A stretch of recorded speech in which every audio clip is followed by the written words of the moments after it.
by Robert T. Kiyosaki. Chapter 2। सबक 1। अमीर लोग पैसे के लिए काम नहीं करते। डैडी, क्या आप मुझे बता सकते हैं कि अमीर कैसे बना जाए? ये सुनते ही मेरे डैडी ने अपना शाम का अखबार नीचे रख दिया। बेटे, तुम अमीर क्यों बनना चाहते हो? क्योंकि आज जिमी की मम्मी अपनी नई कैडलिक कार में आई और वो लोग पिकनिक पर अपने सी फेसिंग वाले घर पर जा रहे थे। जिमी अपने साथ अपने 3 दोस्तों को ले गया, लेकिन माइक और मुझे नहीं ले गया। उसने हमसे कहा कि वो हमें इसलिए नहीं ले जाएगा क्योंकि हम लोग गरीब बच्चे थे। उसने ऐसा कहा? डैडी ने डिसबिलीफ में पूछा। हां, बिल्कुल ऐसा कहा, मैंने दर्द भरी आवाज में जवाब दिया। डैडी ने अपना सर हिलाया, नाक तक चश्मे को चढ़ाया और फिर अखबार पढ़ने लगे।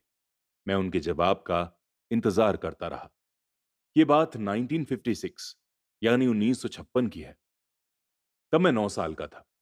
किस्मत की बात थी कि मैं उसी पब्लिक स्कूल में जाता था जिसमें अमीर लोगों के बच्चे पढ़ते थे। हम शुगर प्लांटेशन के कस्बे में रहते थे। प्लांटेशन के मैनेजर और कस्बे के बाकी अमीर लोग जैसे डॉक्टर, बिजनेसमैन और बैंकर अपने बच्चों को पहली क्लास से 6th क्लास तक इसी स्कूल में भेजते थे। 6th क्लास के बाद बच्चों को प्राइवेट स्कूल्स में भेज दिया जाता था। अगर मेरा परिवार सड़क के दूसरे छोर पर रहा होता तो मुझे अलग तरह के स्कूल में भेजा जाता जहां मेरे जैसे परिवारों के बच्चे पढ़ते थे। 6th क्लास के बाद इन बच्चों की तरह मैंने भी पब्लिक इंटरमीडिएट और हाई स्कूल किया होता, क्योंकि उनकी ही तरह मेरे लिए भी प्राइवेट स्कूल में जाना पॉसिबल नहीं था। मेरे डैडी ने आखिर अखबार को रख दिया। मुझे पता था कि वे क्या सोच रहे थे। उन्होंने धीमे से शुरुआत की। अगर तुम अमीर बनना चाहते हो तो तुम्हें पैसे बनाना सीखना चाहिए। मैंने पूछा, मैं पैसे बनाना किस तरह सीख सकता हूं? अपने दिमाग के इस्तेमाल से, उन्होंने मुस्कुराते हुए कहा, जिसका असली मतलब यह था, बस मैं तुम्हें इतना ही बता सकता हूं, या मैं इसका जवाब नहीं जानता, इसलिए मुझे तंग मत करो। इसके बाद एक साझेदारी हुई। अगली सुबह जब मैंने अपने अच्छे दोस्त माइक को अपने डैडी की बातें बताईं, जहां तक मुझे याद है उस स्कूल में मैं और माइक ही 2 गरीब बच्चे थे। माइक भी मेरी ही तरह था, क्योंकि वो भी किस्मत की वजह से ही उस स्कूल में था। ऐसा लगता था जैसे किसी ने कस्बे में स्कूलों की सरहदें तय कर दी थी और इसी कारण हम लोग अमीर बच्चों के स्कूल में पढ़ रहे थे। सच कहा जाए तो हम लोग गरीब नहीं थे, लेकिन हमें ऐसा लगता था क्योंकि बाकी सभी बच्चों के पास नए बेसबॉल ग्लव्स, नई साइकिल्स और हर चीज नई होती थी। मम्मी और डैडी ने हमें जरूरत की सभी चीजें दी थी, जैसे खाना, घर, कपड़े, लेकिन इससे ज्यादा कुछ नहीं। मेरे डैडी कहा करते थे, अगर तुम्हें कोई चीज चाहिए तो उसके लिए काम करो।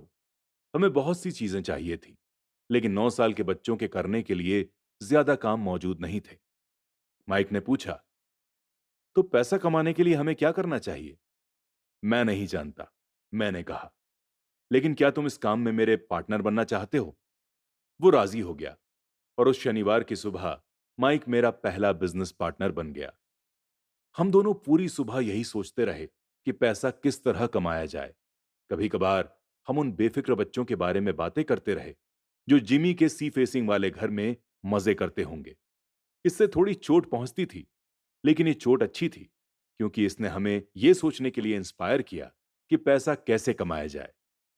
आखिरकार उस दोपहर को हमारे दिमाग में बिजली कौंधी। एक ऐसा विचार था जो माइक ने किसी विज्ञान की किताब में पढ़ा था।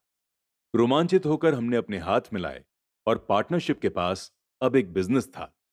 अगले कुछ हफ्तों तक मैं और माइक आसपास के इलाके में दौड़ भाग करते रहे। हम डोर नॉक करते थे और पड़ोसियों से कहते थे कि वो अपने यूज किए हुए टूथपेस्ट ट्यूब हमारे लिए रख लें। हमें हैरानी से देखते हुए ज्यादातर लोगों ने मुस्कुराकर हमारी बात मान ली। कुछ ने हमसे पूछा कि हमें टूथपेस्ट ट्यूब क्यों चाहिए। इसके जवाब में हमने कहा, हम आपको ये नहीं बता सकते, ये एक बिजनेस सीक्रेट है। कई सप्ताह गुजरते गए और मेरी मां बहुत दुखी हो गई। अपने कच्चे माल को इकट्ठा करने के लिए हमने जो जगह चुनी थी वो उनकी वॉशिंग मशीन के ठीक पास थी। एक ब्राउन कार्डबोर्ड के डब्बे में, जिसमें कभी केचप की बोतलें रखी रहती थी, हमारे इस्तेमाल किए हुए टूथपेस्ट के ट्यूब्स की संख्या बढ़ने लगी थी।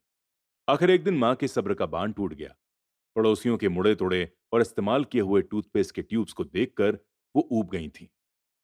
उन्होंने पूछा, तुम लोग क्या कर रहे हो? और मैं ये सुनना नहीं चाहती कि एक बिजनेस सीक्रेट है। इस कचरे को साफ कर दो या मैं उसे उठाकर बाहर फेंक देती हूं। माइक और मैंने उनके हाथ पैर जोड़े और उन्हें यह बताया कि जल्द ही हमारा रॉ मटेरियल सफिशिएंट अमाउंट में जमा हो जाएगा और फिर हम प्रोडक्शन शुरू कर देंगे। हमने उन्हें बताया कि हम कुछ पड़ोसियों का इंतजार कर रहे थे ताकि वे अपने टूथपेस्ट के ट्यूब्स खत्म कर लें। मां ने हमें एक हफ्ते की मोहलत और दे दी। प्रोडक्शन शुरू होने की तारीख करीब आ गई थी। दबाव बढ़ चुका था। हमारे वेयरहाउस के मालिक यानी मेरी मां ने हमारी पहली पार्टनरशिप कंपनी को जगह खाली करने का नोटिस थमा दिया था। अब माइक का काम यह था कि वो पड़ोसियों को अपने टूथपेस्ट जल्दी खत्म करने के लिए कहे और साथ में यह भी जोड़ दे कि दांत के डॉक्टरों का कहना है कि दिन में कई बार ब्रश करना चाहिए। मैं प्रोडक्शन की प्रोसेस को ठीक ठाक करने में जुट गया। एक दिन मेरे डैडी अपने एक दोस्त के साथ कार में बैठकर पोर्च में आए और उनके आश्चर्य का ठिकाना नहीं रहा जब उन्होंने वहां 9 साल के दो बच्चों को प्रोडक्शन की प्रोसेस में पूरी गति से जुटे हुए देखा। हर जगह बारीक सफेद पाउडर बिखरा हुआ था। एक लंबी मेज पर स्कूल से लाए गए दूध के छोटे छोटे कार्टन्स थे और हमारे परिवार की हिबाची ग्रिल लाल दहकते कोयलों के साथ गर्मी पर जल रही थी। डैडी बड़ी सावधानी से चलकर हमारे करीब आए क्योंकि हमारे प्रोडक्शन की प्रोसेस ने पोर्च पर कब्जा कर लिया था, इसीलिए उन्हें कार बाहर ही खड़ी करनी पड़ी। जब वे और उनके दोस्त पास आए तो उन्होंने कोयलों के ऊपर रखा एक स्टील का बर्तन देखा जिसमें टूथपेस्ट के ट्यूब पिघल रहे थे। उन दिनों टूथपेस्ट प्लास्टिक के ट्यूब्स में नहीं आते थे। ट्यूब्स शीशे के बने होते थे। एक बार पेंट जल जाने पर हम ट्यूब्स को स्टील के बर्तन में डाल देते ताकि वो पिघल कर लिक्विड फॉर्म में आ सकें। इस पिघले हुए शीशे को हम छोटे छोटे छेद वाले दूध के कार्टन्स में डाल रहे थे। दूध के इन कार्टन्स में प्लास्टर ऑफ पेरिस भरा हुआ था। हर तरफ फैला सफेद पाउडर प्लास्टर का ही था जिसमें हमने पानी मिलाया था। जल्दबाजी में मैंने उसके बैग को गिरा दिया था और पूरी जमीन ऐसी लग रही थी जैसे वहां अभी अभी बर्फ का तूफान आया हो। दूध के कार्टन बाहरी बक्से थे जिसके भीतर प्लास्टर ऑफ पेरिस के सांचे थे। मेरे डैडी और उनके दोस्त हमें देखते रहे और हम पिघले हुए शीशे को प्लास्टर ऑफ पेरिस के क्यूब्स के ऊपर से छोटे से छेद में डालते रहे। संभल कर, मेरे डैडी ने कहा। मैंने बिना सिर उठाए हामी भर दी। आखिरकार जब शीशे को डालने का काम खत्म हो गया तो मैंने स्टील के बर्तन को नीचे रख दिया और फिर अपने डैडी की तरफ देखकर मुस्कुराया। उन्होंने हल्की मुस्कान के साथ पूछा, तुम लोग क्या कर रहे हो? हम वही कर रहे हैं जो आपने बताया था। हम अमीर बनने जा रहे हैं, मैंने कहा। हां, माइक ने सर हिलाते हुए और मुस्कुराते हुए कहा, हम दोनों पार्टनर हैं। डैडी ने पूछा, और इन प्लास्टर के सांचों में क्या है? देखिए, मैंने कहा, इसमें एक बहुत अच्छी चीज है। छोटे हथौड़े से मैंने सील को ठोका जिससे बाहरी खोल टूट गया। सावधानी से मैंने ऊपर के आधे प्लास्टर को हटाया और जिंक का एक सिक्का बाहर आ गया। हे भगवान, मेरे डैडी ने कहा, तो तुम लोग जिंक के सिक्के ढाल रहे थे? बिल्कुल सही, माइक ने कहा। हम वही कर रहे थे जैसा आपने हमसे कहा था। हम पैसा बना रहे थे। मेरे डैडी के दोस्त जोर से हंसने लगे। मेरे डैडी भी मुस्कुराए और उन्होंने अपना सर हिलाया। उनके सामने आग और टूथपेस्ट की ट्यूब्स के बक्से के साथ सफेद धूल में लिपटे हुए दो बच्चे खड़े थे जो इस कान से उस कान तक खुलकर मुस्कुरा रहे थे। उन्होंने हमसे कहा कि हम सब कुछ छोड़कर उनके साथ चलें और घर के सामने वाली सीढ़ी पर बैठें। मुस्कुराते हुए उन्होंने हमें जालसाजी यानी काउंटर फीटिंग शब्द का मतलब समझाया। हमारे सपने धराशायी हो गए थे। तो आपका मतलब है कि यह गैरकानूनी है? माइक ने कांपती आवाज में पूछा। छोड़ो भी, डैडी के दोस्त ने कहा। हो सकता है कि बच्चे अपने नेचुरल टैलेंट को डेवलप कर रहे हों। मेरे डैडी उन्हें घूरते रहे। हां, यह गैरकानूनी है, डैडी ने नरमी से कहा। लेकिन तुम लोगों ने यह साबित कर दिया है कि तुम में बहुत ज्यादा क्रिएटिविटी है और सबसे बड़ी बात, ओरिजिनल आइडियाज हैं। इसी तरह आगे बढ़ते रहो, मुझे तुम पर गर्व है। निराश होकर माइक और मैं तकरीबन 20 मिनट तक चुपचाप अपना सर पकड़कर बैठे रहे। इसके बाद हमने सारा अटाला साफ करना शुरू कर दिया। पहले ही दिन हमारा बिजनेस चौपट हो गया था। पाउडर साफ करते हुए मैंने माइक की ओर देखा और कहा, मुझे लगता है जिमी और उसके दोस्त ठीक कहते हैं। हम सचमुच गरीब हैं। जब मैंने ये कहा तब डैडी बस जाने ही वाले थे। बच्चों, उन्होंने कहा, तुम गरीब तभी कहलाओगे जब तुम लोग हार मान लोगे। सबसे इंपॉर्टेंट चीज यह है कि तुमने कुछ किया। ज्यादातर लोग केवल अमीर बनने के बारे में बातें करते हैं और उसके सपने देखते रहते हैं। तुमने कुछ किया है। मुझे तुम दोनों पर गर्व है। मैं एक बार फिर से यही कहूंगा, आगे बढ़ते रहो, हार मत मानो। माइक और मैं खामोश खड़े रहे। ये शब्द सुनने में अच्छे थे, लेकिन हमें यह नहीं पता था कि हमें क्या करना चाहिए। तो ऐसा क्यों है डैडी कि आप अमीर नहीं हैं? मैंने पूछा। क्योंकि मैंने एक स्कूल टीचर बनने का फैसला किया था। स्कूल के टीचर अमीर बनने के बारे में नहीं सोचते। हम सिर्फ पढ़ाना पसंद करते हैं। काश कि मैं तुम लोगों की कोई हेल्प कर सकता, लेकिन हकीकत में मैं ये नहीं जानता कि दौलत कैसे कमाई जाती है। ये सुनकर माइक और मैं पलटे और अपने सफाई अभियान में जुट गए। डैडी ने कहा, अगर तुम लोग ये सीखना ही चाहते हो कि अमीर कैसे बना जाता है, तो मुझसे मत पूछो। माइक, तुम अपने डैडी से यह सवाल पूछो। मेरे डैडी? माइक ने हैरानी से कहा। हां, तुम्हारे डैडी। मेरे डैडी ने मुस्कुराकर दोहराया, तुम्हारे डैडी और मेरा बैंकर एक ही है, और वो तुम्हारे डैडी की बहुत तारीफ करता है। उसने मुझे कई बार यह बताया है कि पैसा बनाने में तुम्हारे डैडी का कोई जवाब नहीं है। मेरे डैडी? माइक ने एक बार फिर हैरानी से पूछा। फिर ऐसा क्यों है कि स्कूल के अमीर बच्चों की तरह हमारे पास शानदार कार और आलीशान बंगला नहीं है? शानदार कार और आलीशान बंगले के होने का यह मतलब नहीं होता कि आप निश्चित रूप से अमीर हैं या आप पैसा बनाने की कला जानते हैं। डैडी ने जवाब दिया, जिमी के डैडी शुगर प्लांटेशन में काम करते हैं। उनमें और मुझ में ज्यादा फर्क नहीं है। वे एक कंपनी के लिए काम करते हैं और मैं सरकार के लिए। कंपनी उन्हें कार खरीद कर दे देती है। इस समय शुगर कंपनी फाइनेंशियल क्राइसिस से जूझ रही है और जिमी के डैडी के पास जल्द ही कुछ नहीं बचेगा। तुम्हारे डैडी अलग हैं माइक। ऐसा लगता है कि जैसे वो अपना खुद का एम्पायर बनाने जा रहे हैं, और मेरा अंदाजा है कि कुछ ही सालों में वो बहुत अमीर बन जाएंगे। ये सुनकर माइक और मैं एक बार फिर से एक्साइटेड हो गए। नए उत्साह से हमने डूबे हुए व्यवसाय के कचरे को साफ करना शुरू कर दिया। जब हम सफाई कर रहे थे, तो हमने ये भी योजना बना ली कि कब और कैसे माइक के डैडी से बात की जाए।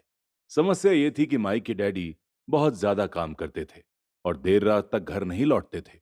माइक के डैडी के पास कई warehouse, construction companies, series of stores और 3 रेस्टोरेंट थे। रेस्टोरेंट के कारण ही उन्हें घर लौटने में देर हो जाती थी। सफाई खत्म करने के बाद माइक बस पकड़कर अपने घर चला गया। वो अपने डैडी से बात करने वाला था, चाहे वे कितनी ही देर से घर लौटें, और उनसे पूछने वाला था कि क्या वे हमें अमीर बनने की तरकीब सिखाने के लिए तैयार हैं। माइक ने मुझसे वादा किया कि जैसे ही वो अपने डैडी से बात कर लेगा, वो मुझे फोन करेगा, चाहे कितनी ही देर क्यों ना हो जाए।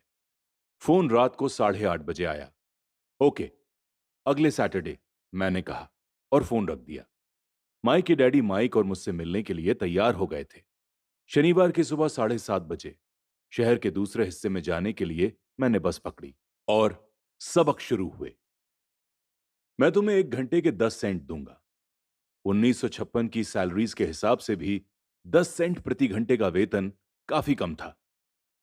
माइकल और मैं सुबह 8 बजे उसके डैडी से मिले। वो पहले से ही काफी बिजी थे और उनके पास 1 घंटे से भी ज्यादा का काम मौजूद था। जब मैं उनके साधारण, छोटे से और साफ घर के सामने पहुंचा, तो मैंने देखा कि उनका कंस्ट्रक्शन सुपरवाइजर अपने पिकअप ट्रक में वहां से जा रहा था। माइक मुझे दरवाजे पर ही मिल गया।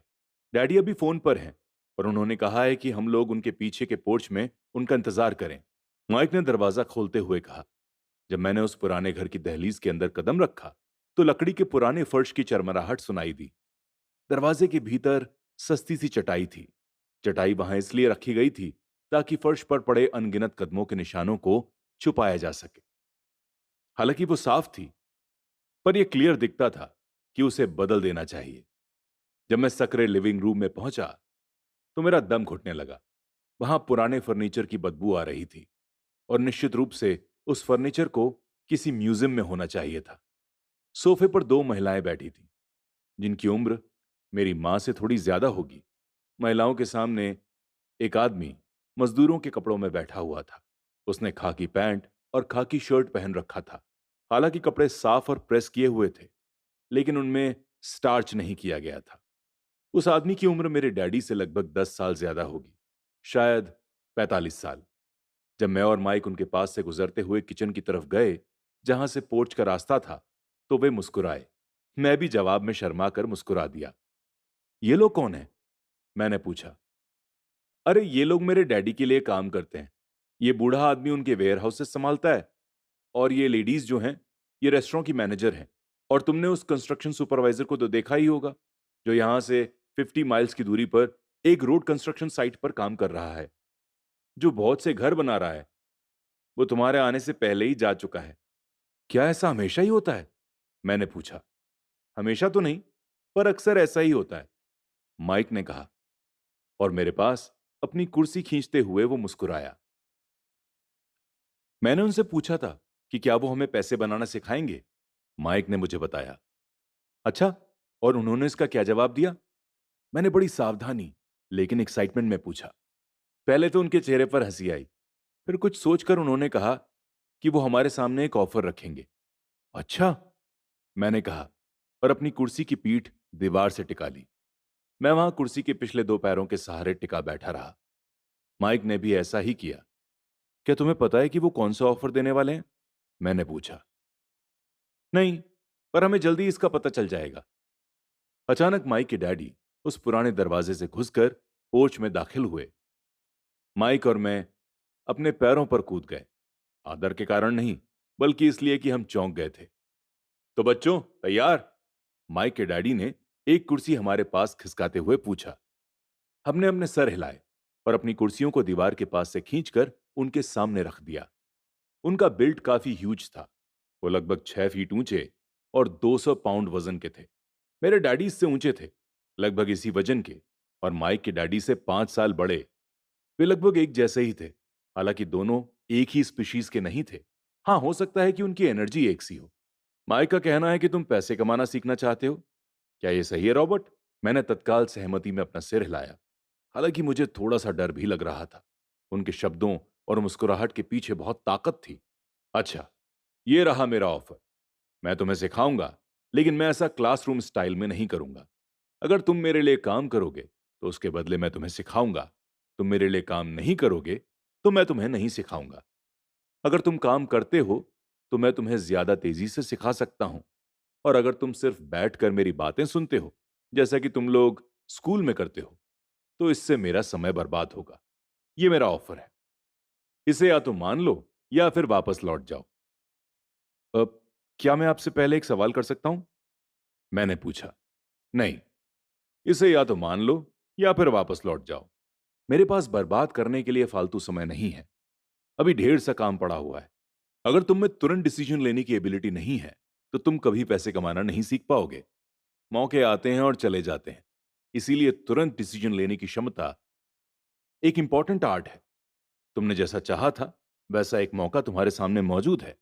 अगले 10 सेकंड में या तो पढ़ाई शुरू हो जाएगी, या फिर यह हमेशा के लिए खत्म हो जाएगी। माइक के डैडी ने चिढ़ाने वाली मुस्कुराहट के साथ कहा। मंजूर, मैंने कहा। मंजूर, माइक ने कहा। बहुत बढ़िया, माइक के डैडी ने कहा। 10 मिनट में मिसेस मार्टिन आ जाएंगी। उनसे बातें करने के बाद मैं तुम्हें उनके साथ भेज दूंगा, और तुम लोगों का काम शुरू हो जाएगा। मैं तुम्हें हर घंटे के 10 सेंट दूंगा, और तुम हर शनिवार 3 घंटे काम करोगे। पर आज तो मेरा सॉफ्टबॉल का मैच है, मैंने कहा। माइक के डैडी ने अपनी आवाज को धीमा लेकिन कड़क करके कहा। या तो मान लो या फिर वापस लौट जाओ। मान लिया, मान लिया, मैंने जवाब दिया। सॉफ्टबॉल खेलने के बजाय काम करने और सीखने का ऑप्शन चुनने में ही समझदारी थी। 30 सेंट बाद शनिवार की खुशनुमा सुबह 9 बजे माइक और मैं मिसेस मार्टिन के साथ काम कर रहे थे। वो एक दयालु और धैर्यवान महिला थी। वो हमेशा कहा करती थी कि माइक और मुझे देखकर उन्हें अपने दोनों बच्चों की याद आ जाती है, जो अब बड़े हो गए थे और दूर चले गए थे। हालांकि वे काइंड हार्टेड थी, लेकिन वो हमेशा कड़ी मेहनत में विश्वास करती थी, और इसीलिए वो हमें हमेशा काम में जुटाए रखती थी। बहुत कड़क मैनेजर थी। हम 3 घंटे तक डिब्बा बंद सामानों को शेल्फ पर से उतारते थे, उनकी धूल साफ करते थे, और फिर उन्हें करीने से जमाते जाते थे। ये बड़ी मेहनत का काम था, और बोरियत भरा भी। माइक के डैडी को मैं अपना अमीर डैडी कहता हूं। उनके पास इस तरह के 9 सुपरेट्स थे, जहां पार्किंग के लिए बहुत सी जगह थी। वो 7-Eleven कन्वीनियंस स्टोर्स के इनिशियल स्टेजेस के वर्जन्स थे। पड़ोस के जनरल स्टोर, जहां लोग दूध, ब्रेड, बटर और सिगरेट जैसी चीजें खरीदते हैं। प्रॉब्लम यह थी कि हवाई में एयर कंडीशनिंग नहीं थी और गर्मी के कारण स्टोर्स अपना दरवाजा बंद नहीं कर सकते थे। स्टोर के दोनों ओर दरवाजों को पूरी तरह खुला रखा जाता था ताकि सड़क और पार्किंग की जगह सामने दिखती रहे। जब भी कोई कार पार्किंग में आती थी तो उसके साथ धूल का गुबार भी आता था जो स्टोर में घुसकर डिब्बों पर जम जाता था। इसीलिए हम लोगों की नौकरी तभी तक चलती जब तक कि एयर कंडीशनिंग नहीं हो जाती। 3 हफ्तों तक माइक और मैं मिसेस मार्टिन के पास जाकर 3 घंटे तक काम करते रहे। दोपहर तक हमारा काम खत्म हो जाता था और वे हम में से हर एक के हाथ में 3 छोटे सिक्के डाल देती थी। उस समय 50s के डेकेड में 9 साल की उम्र में भी 30 सेंट कमाने में कोई खास खुशी नहीं होती थी। तब कॉमिक्स की कीमत 10 सेंट हुआ करती थी। इसीलिए मैं अपनी कमाई को कॉमिक्स पर खर्च कर देता था और घर लौट जाता था। चौथे हफ्ते के बुधवार तक मैंने काम छोड़ने का मन बना लिया था। मैं सिर्फ इसलिए काम करने के लिए तैयार हुआ था क्योंकि मैं माइक के डैडी से पैसे कमाना सीखना चाहता था। इसीलिए मैं 10 सेंट प्रति घंटे की गुलामी कर रहा था। और सबसे बड़ी बात तो ये थी कि उस पहले शनिवार के बाद से मैंने माइक के डैडी को देखा तक नहीं था। मैं काम छोड़ रहा हूं, मैंने लंच के समय माइक से कहा। स्कूल लंच बड़ा निराशाजनक था। अब माहौल काफी होपलेस होने लगा था। स्कूल भी उबाऊ था और अब मेरे पास शनिवार भी नहीं थे जिनका मैं इंतजार कर सकूं। लेकिन हां, 30 सेंट्स के कारण मुझे धक्का पहुंचा था। इस बार माइक मुस्कुराया। तुम किस बात पर हंस रहे हो? मैंने गुस्से और कुंठा से पूछा। डैडी ने कहा था कि ऐसा ही होगा। उन्होंने कहा था कि जब तुम काम छोड़ने का फैसला कर लो तब वो तुमसे मिलना चाहेंगे। क्या? मैंने तुनक कर पूछा। क्या वो मेरे उकता जाने का इंतजार कर रहे थे? कुछ कुछ, माइक ने कहा। मेरे डैडी जरा अलग किस्म के हैं। उनका सिखाने का तरीका तुम्हारे डैडी के पढ़ाने के तरीके से बिल्कुल अलग है। तुम्हारे मम्मी डैडी बहुत सी बातें करते हैं। दूसरी तरफ मेरे डैडी बहुत कम बोलते हैं। तुम सिर्फ इस शनिवार का इंतजार कर लो। मैं उन्हें बता दूंगा कि तुमने काम छोड़ने का फैसला कर लिया है। तो इसका मतलब यह है कि मेरे साथ नाटक खेला गया है? नहीं, ऐसा नहीं है। पर शायद हो सकता है। डैडी शनिवार को इसके बारे में समझाएंगे। शनिवार को लाइन में लगकर इंतजार करते हुए मैं उनका सामना करने के लिए तैयार था। यहां तक कि मेरे असली डैडी भी उनसे नाराज थे। मेरे असली डैडी, जिन्हें मैं गरीब डैडी कहता हूं, ये मानते थे कि मेरे अमीर डैडी चाइल्ड लेबर लॉज को एक्सप्लॉइट कर रहे थे और इस पूरे मामले की जांच होनी चाहिए। मेरे पढ़े लिखे गरीब डैडी ने मुझसे यह कहा कि मैं सही सैलरी मांगूं, कम से कम 25 सेंट प्रति घंटा। मेरे गरीब डैडी ने मुझसे कहा कि अगर मेरी सैलरी नहीं बढ़ती है तो मुझे तुरंत नौकरी छोड़ देनी चाहिए और वैसे भी तुम्हें उस घटिया काम की कोई जरूरत नहीं है। मेरे गरीब डैडी ने झल्ला कर कहा। शनिवार को सुबह 8 बजे मैं एक बार फिर माइक के घर के उसी पुराने दरवाजे के अंदर घुस रहा था। कुर्सी पर बैठो और लाइन में इंतजार करो, माइक के डैडी ने मेरे घुसते ही कहा। फिर वे अंदर जाकर अपने छोटे से ऑफिस में बैठ गए जो बेडरूम के पास था। मैंने कमरे में चारों तरफ देखा। मुझे माइक नहीं दिखा। अजीब सा महसूस करते हुए मैं उन्हीं दोनों महिलाओं के बगल में बैठ गया जो मुझे 4 हफ्ते पहले वहीं पर मिली थी। वो मुस्कुराईं और सोफे पर थोड़ी सी खिसक गईं ताकि मैं भी बैठ सकूं। 45 मिनट गुजर गए थे और मैं उबल रहा था। दोनों महिलाएं उनसे मिलकर तकरीबन 30 मिनट पहले वहां से जा चुकी थी। एक बूढ़ा सा आदमी वहां 20 मिनट तक बैठा और फिर वो भी निकलकर चला गया।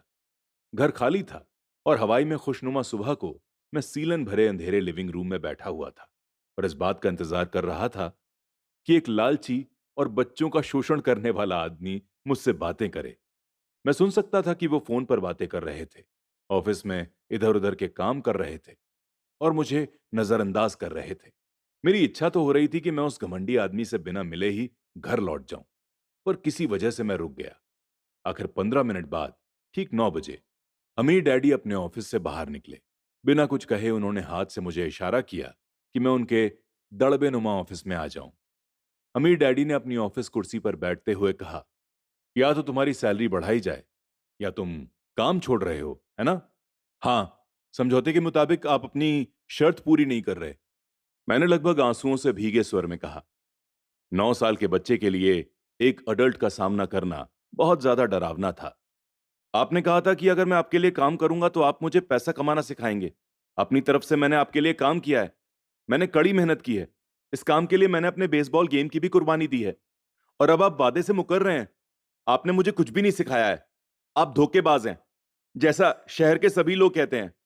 आप लालची हैं। आप केवल पैसा कमाना चाहते हैं और अपने एम्प्लॉइज का बिल्कुल भी ध्यान नहीं रखते। आपने मुझे इतनी देर तक बाहर बिठाए रखा और मेरी जरा भी इज्जत नहीं की। मैं एक छोटा सा बच्चा हूं और आपको मेरे साथ इस तरह से बिहेव नहीं करना चाहिए था। अमीर डैडी अपनी कुर्सी पर पीछे झुक गए। अपने हाथों को ठुड्डी तक लाकर उन्होंने मुझे घूरा। ऐसा लग रहा था जैसे वो मेरा एनालिसिस कर रहे थे। बुरा नहीं है, उन्होंने कहा। 1 महीने से भी कम समय में तुम वही भाषा बोल रहे हो जो मेरे ज्यादातर एम्प्लॉय बोलते हैं। क्या मतलब? मैंने पूछा। मैं समझ नहीं पा रहा था कि वो क्या कह रहे थे और इसीलिए मैंने अपना दुखड़ा रोना चालू रखा। मुझे लगता था कि आप अपने वादे पर कायम रहेंगे और मुझे कुछ सिखाएंगे। इसके बजाय आप तो मुझ पर अत्याचार करना चाहते हैं। ये तो जुल्म है, सरासर जुल्म है।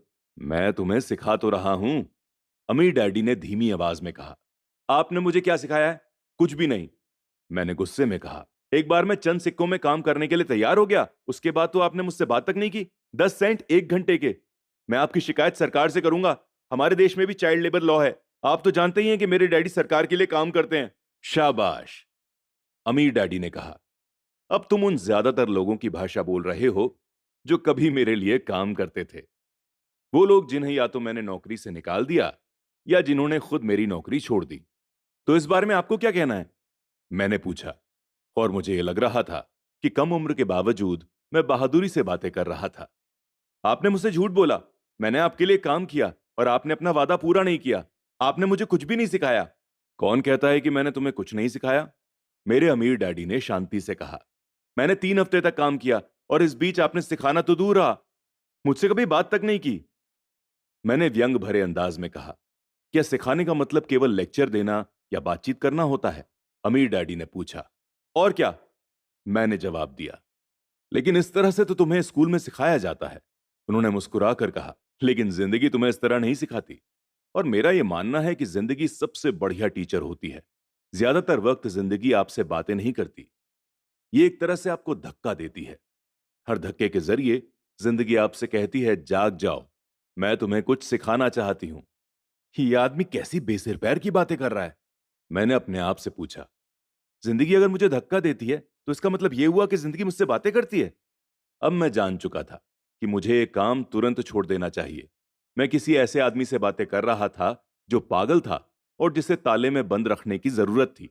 अगर तुम जिंदगी के सबक सीखते हो तो इससे तुम्हें बहुत ज्यादा फायदा होगा। अगर तुम ऐसा नहीं करते हो तो जिंदगी तुम्हें लगातार धक्के देती रहेगी। लोग दो चीजें करते हैं। कुछ लोग जिंदगी के धक्कों को सहन करते चले जाते हैं, बाकी लोग गुस्सा हो जाते हैं और जिंदगी को धक्का दे देते हैं। लेकिन वो धक्का देते हैं अपने बॉस को, अपने काम को, अपनी पत्नी या पति को। वो ये नहीं जानते कि जिंदगी उन्हें धक्का दे रही है। मुझे कुछ समझ नहीं आ रहा था कि वो किस बारे में बातें कर रहे थे। जिंदगी हम सबको धक्के मारती है। कुछ लोग हार मान लेते हैं, बाकी लोग लड़ते हैं, कुछ लोग सबक सीख लेते हैं और आगे बढ़ जाते हैं। वो जिंदगी के धक्कों का स्वागत करते हैं। इन गिने चुने लोगों के लिए इसका यह मतलब होता है कि उन्हें कुछ नया सीखना चाहिए। वो सीखते हैं और आगे बढ़ जाते हैं। ज्यादातर लोग छोड़ देते हैं और कुछ लोग तुम्हारी तरह लड़ते भी हैं। अमीर डैडी खड़े हो गए और उन्होंने टूटी फूटी खिड़की को बंद कर दिया। अगर तुम ये सबक सीख लेते हो तो तुम एक समझदार, अमीर और सुखी आदमी बन जाओगे। लेकिन अगर तुम ये नहीं सीखते हो तो तुम जिंदगी भर अपनी प्रॉब्लम्स के लिए अपनी नौकरी, कम सैलरी या अपने बॉस को कोसते रहोगे। तुम हमेशा ऐसे बड़े मौके की उम्मीद करते रहोगे जो आए और तुम्हारी फाइनेंशियल प्रॉब्लम्स को सुलझा दे। अमीर डैडी ने मेरी तरफ देखा कि क्या मैं भी उनकी बात सुन रहा हूं। उनकी आंखें मेरी आंखों से मिली। हम एक दूसरे की तरफ देखते रहे और हमारी आंखों के बीच एक कनेक्शन बन गया। आखिर जब मैं उनके मैसेज का मतलब समझ गया तो मैंने अपनी नजरें झुका ली। मैं जान गया था कि वो सही थे। मैं उन्हें दोषी ठहरा रहा था, जबकि सीखने की जिद मेरी ही थी। मैं फालतू में लड़ रहा था। अमीर डैडी ने आगे कहा, अगर आप इस तरह के आदमी हैं जिसमें हिम्मत नहीं है तो आप जिंदगी के हर थपेड़े के सामने हार मान जाते हैं।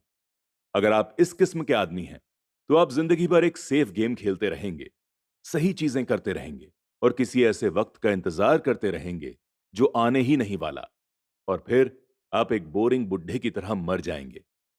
आपके बहुत सारे दोस्त होंगे जो आपकी सिर्फ इसीलिए तारीफ करेंगे क्योंकि आप एक मेहनती और भले आदमी थे। आपने अपनी जिंदगी एक सेफ गेम खेलने और सही चीजें करने में गुजार दी। लेकिन सच बात तो यह है कि आपने जिंदगी के थपेड़ों के सामने घुटने टेक दिए। आप खतरा मोल लेने की इमेजिनेशन से ही डरते थे। हकीकत में आप जीतना चाहते थे, लेकिन आपके हारने का डर जीतने के एक्साइटमेंट से ज्यादा ताकतवर साबित हुआ। अंदर से आप और केवल आप जान पाएंगे कि आपने कभी जीतने की कोशिश नहीं की। आपने हमेशा इजी और सेफ गेम खेलने का विकल्प चुना। हमारी नजरें एक बार फिर मिली। 10 सेकंड तक हम एक दूसरे की तरफ देखते रहे और एक बार फिर मैंने तभी नजरें हटाई जब मैं उनकी बात का मतलब समझ गया। आप मुझे धक्का दे रहे थे? मैंने पूछा। कुछ लोग ऐसा कह सकते हैं। अमीर डैडी मुस्कुराए। मैं तो यही कहूंगा कि मैं तुम्हें जिंदगी का स्वाद चखा रहा था। कैसा स्वाद? मैंने पूछा। मैं अब भी गुस्सा था, लेकिन अब मेरी क्यूरियोसिटी जाग गई थी। अब मैं सीखने के लिए भी तैयार था। तुम दोनों ऐसे पहले लोग हो जिन्होंने मुझसे पैसा बनाने की कला सीखने को इंसिस्ट किया।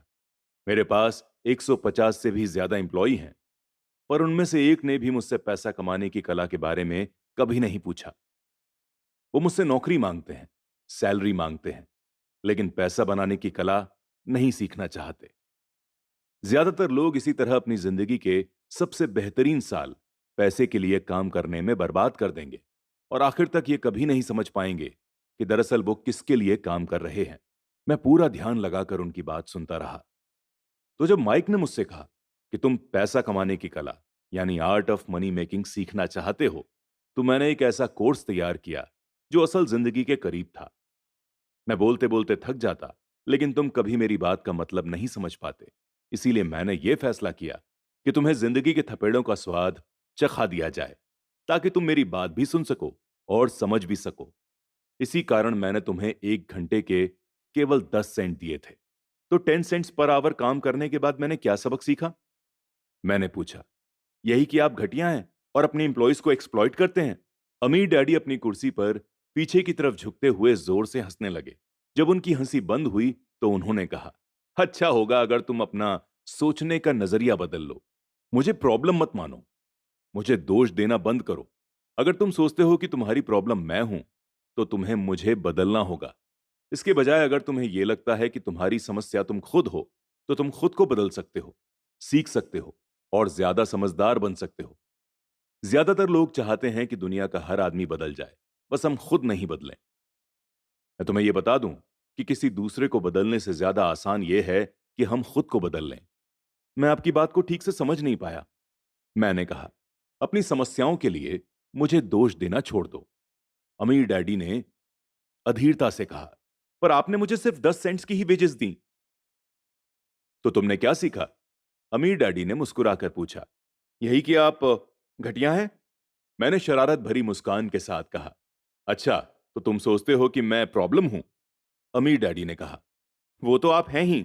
खैर, इसी तरीके से सोचते रहो और तुम जिंदगी भर कुछ भी नहीं सीख पाओगे। अगर तुम्हारा नजरिया यही है कि प्रॉब्लम मैं हूं, तो तुम्हारे पास क्या ऑप्शन रह जाते हैं? अगर आप मेरी सैलरी नहीं बढ़ाते या मुझे ज्यादा इज्जत नहीं देते हैं, तो मैं काम छोड़कर चला जाऊंगा। ठीक कहा, अमीर डैडी बोले। और ज्यादातर लोग यही करते हैं। वो काम छोड़कर चले जाते हैं और दूसरी नौकरी की तलाश करने लगते हैं, जहां उन्हें बेहतर मौके और ज्यादा अच्छी सैलरी मिले। उन्हें यह गलतफहमी होती है कि नई नौकरी या ज्यादा सैलरी से उनकी समस्या दूर हो सकती है। ज्यादातर मामलों में ऐसा नहीं होता। तो फिर समस्या कैसे सुलझ सकती है? मैंने पूछा। 10 सेंट पर आवर के हिसाब से सैलरी लेकर? अमीर डैडी मुस्कुराए। यही बाकी के लोग करते हैं। वो ये जानते हुए भी कम सैलरी में काम करते हैं, क्योंकि नौकरी छूट जाने पर उनका और उनके परिवार का पेट कैसे भरेगा। इसीलिए मन मसोस कर वो नौकरी करते हैं और ये सोचकर सैलरी बढ़ने का इंतजार करते हैं कि ज्यादा पैसा आने से प्रॉब्लम सॉल्व हो जाएगी। ज्यादातर लोग ऐसा ही सोचते हैं और कड़ी मेहनत करते हुए दूसरी नौकरी भी कर लेते हैं, लेकिन उसमें भी उन्हें सैलरी कम ही मिलती है। मैं फर्श को घूरता रहा। अब मैं अमीर डैडी के सबक को समझने लगा था। मुझे यह एहसास हो गया था कि यह जिंदगी का स्वाद है। आखिरकार मैंने ऊपर की ओर देखा और अपना सवाल दोहराया, तो फिर इस प्रॉब्लम का सलूशन क्या है? इस सवाल के जवाब में अमीर डैडी ने मुझे वो बेशकीमती नजरिया दिया जो उन्हें अपने एम्प्लॉइज और मेरे गरीब डैडी से अलग करता था, और जिसकी बदौलत वो हवाई के सबसे अमीर आदमी बनने वाले थे, जबकि मेरे पढ़े लिखे गरीब डैडी जिंदगी भर पैसे की तंगी से जूझने वाले थे। ये एक अद्भुत नजरिया था जिसने मेरी जिंदगी का नक्शा ही बदल दिया। अमीर डैडी ने बार बार मुझे यह नजरिया याद दिलाया, जिसे मैं पहला सबक कहूंगा। और वो सबक ये था कि गरीब और मिडिल क्लास लोग पैसे के लिए काम करते हैं, जबकि अमीरों के लिए पैसा काम करता है। मेरे गरीब डैडी ने जो एजुकेशन मुझे दी थी, शनिवार की उस खुशनुमा सुबह मैं उससे बिल्कुल अलग नजरिया सीख रहा था। 9 साल की उम्र में मैं ये समझ गया था कि दोनों ही डैडी चाहते थे कि मैं सीखूं। दोनों ही डैडी मुझे पढ़ने के लिए एनकरेज करते थे। फर्क सिर्फ इतना था कि दोनों के बताए गए सब्जेक्ट्स अलग अलग थे। मेरे पढ़े लिखे डैडी चाहते थे कि मैं वही करूं जो उन्होंने किया था। बेटे, मैं चाहता हूं कि तुम मेहनत से पढ़ो, अच्छे नंबर लाओ, ताकि तुम्हें किसी बड़ी कंपनी में एक सिक्योर जॉब मिल सके। और ये अच्छी तरह से देख लो कि इसमें बहुत सारे दूसरे बेनिफिट्स भी हों। मेरे अमीर डैडी चाहते थे कि मैं ये सीखूं कि पैसा कैसे काम करता है, ताकि मैं इससे अपने लिए काम करवा सकूं। ये सबक मुझे जिंदगी भर उनके गाइडेंस में सीखना था, ना कि किसी क्लासरूम में। मेरे अमीर डैडी ने मेरा पहला सबक जारी रखा। मैं खुश हूं कि तुम 10 सेंट्स पर आवर के हिसाब से काम करने पर गुस्सा हो गए। अगर तुम गुस्सा नहीं हुए होते और तुम ऐसा खुशी खुशी करते रहते, तो मैं तुमसे साफ कह देता कि मैं तुम्हें नहीं सिखा सकता। ये जान लो कि सच्ची एजुकेशन में एनर्जी, इंटेंशंस और जबरदस्त विल पावर की जरूरत होती है। गुस्सा उस फॉर्मूले का एक बहुत बड़ा हिस्सा है, क्योंकि जबरदस्त इमोशंस में गुस्सा और प्रेम दोनों मिले होते हैं। जब पैसे की बात आती है तो ज्यादातर लोग इजी और सेफ रास्ता ढूंढते हैं। इसीलिए उनके इंटेंशंस या इमोशंस उन्हें राह नहीं दिखा पाते। उन्हें राह दिखाता है उनका डर। तो क्या इसीलिए वो कम सैलरीज पर भी काम करने के लिए तैयार हो जाते हैं? मैंने पूछा। हां, अमीर डैडी ने कहा।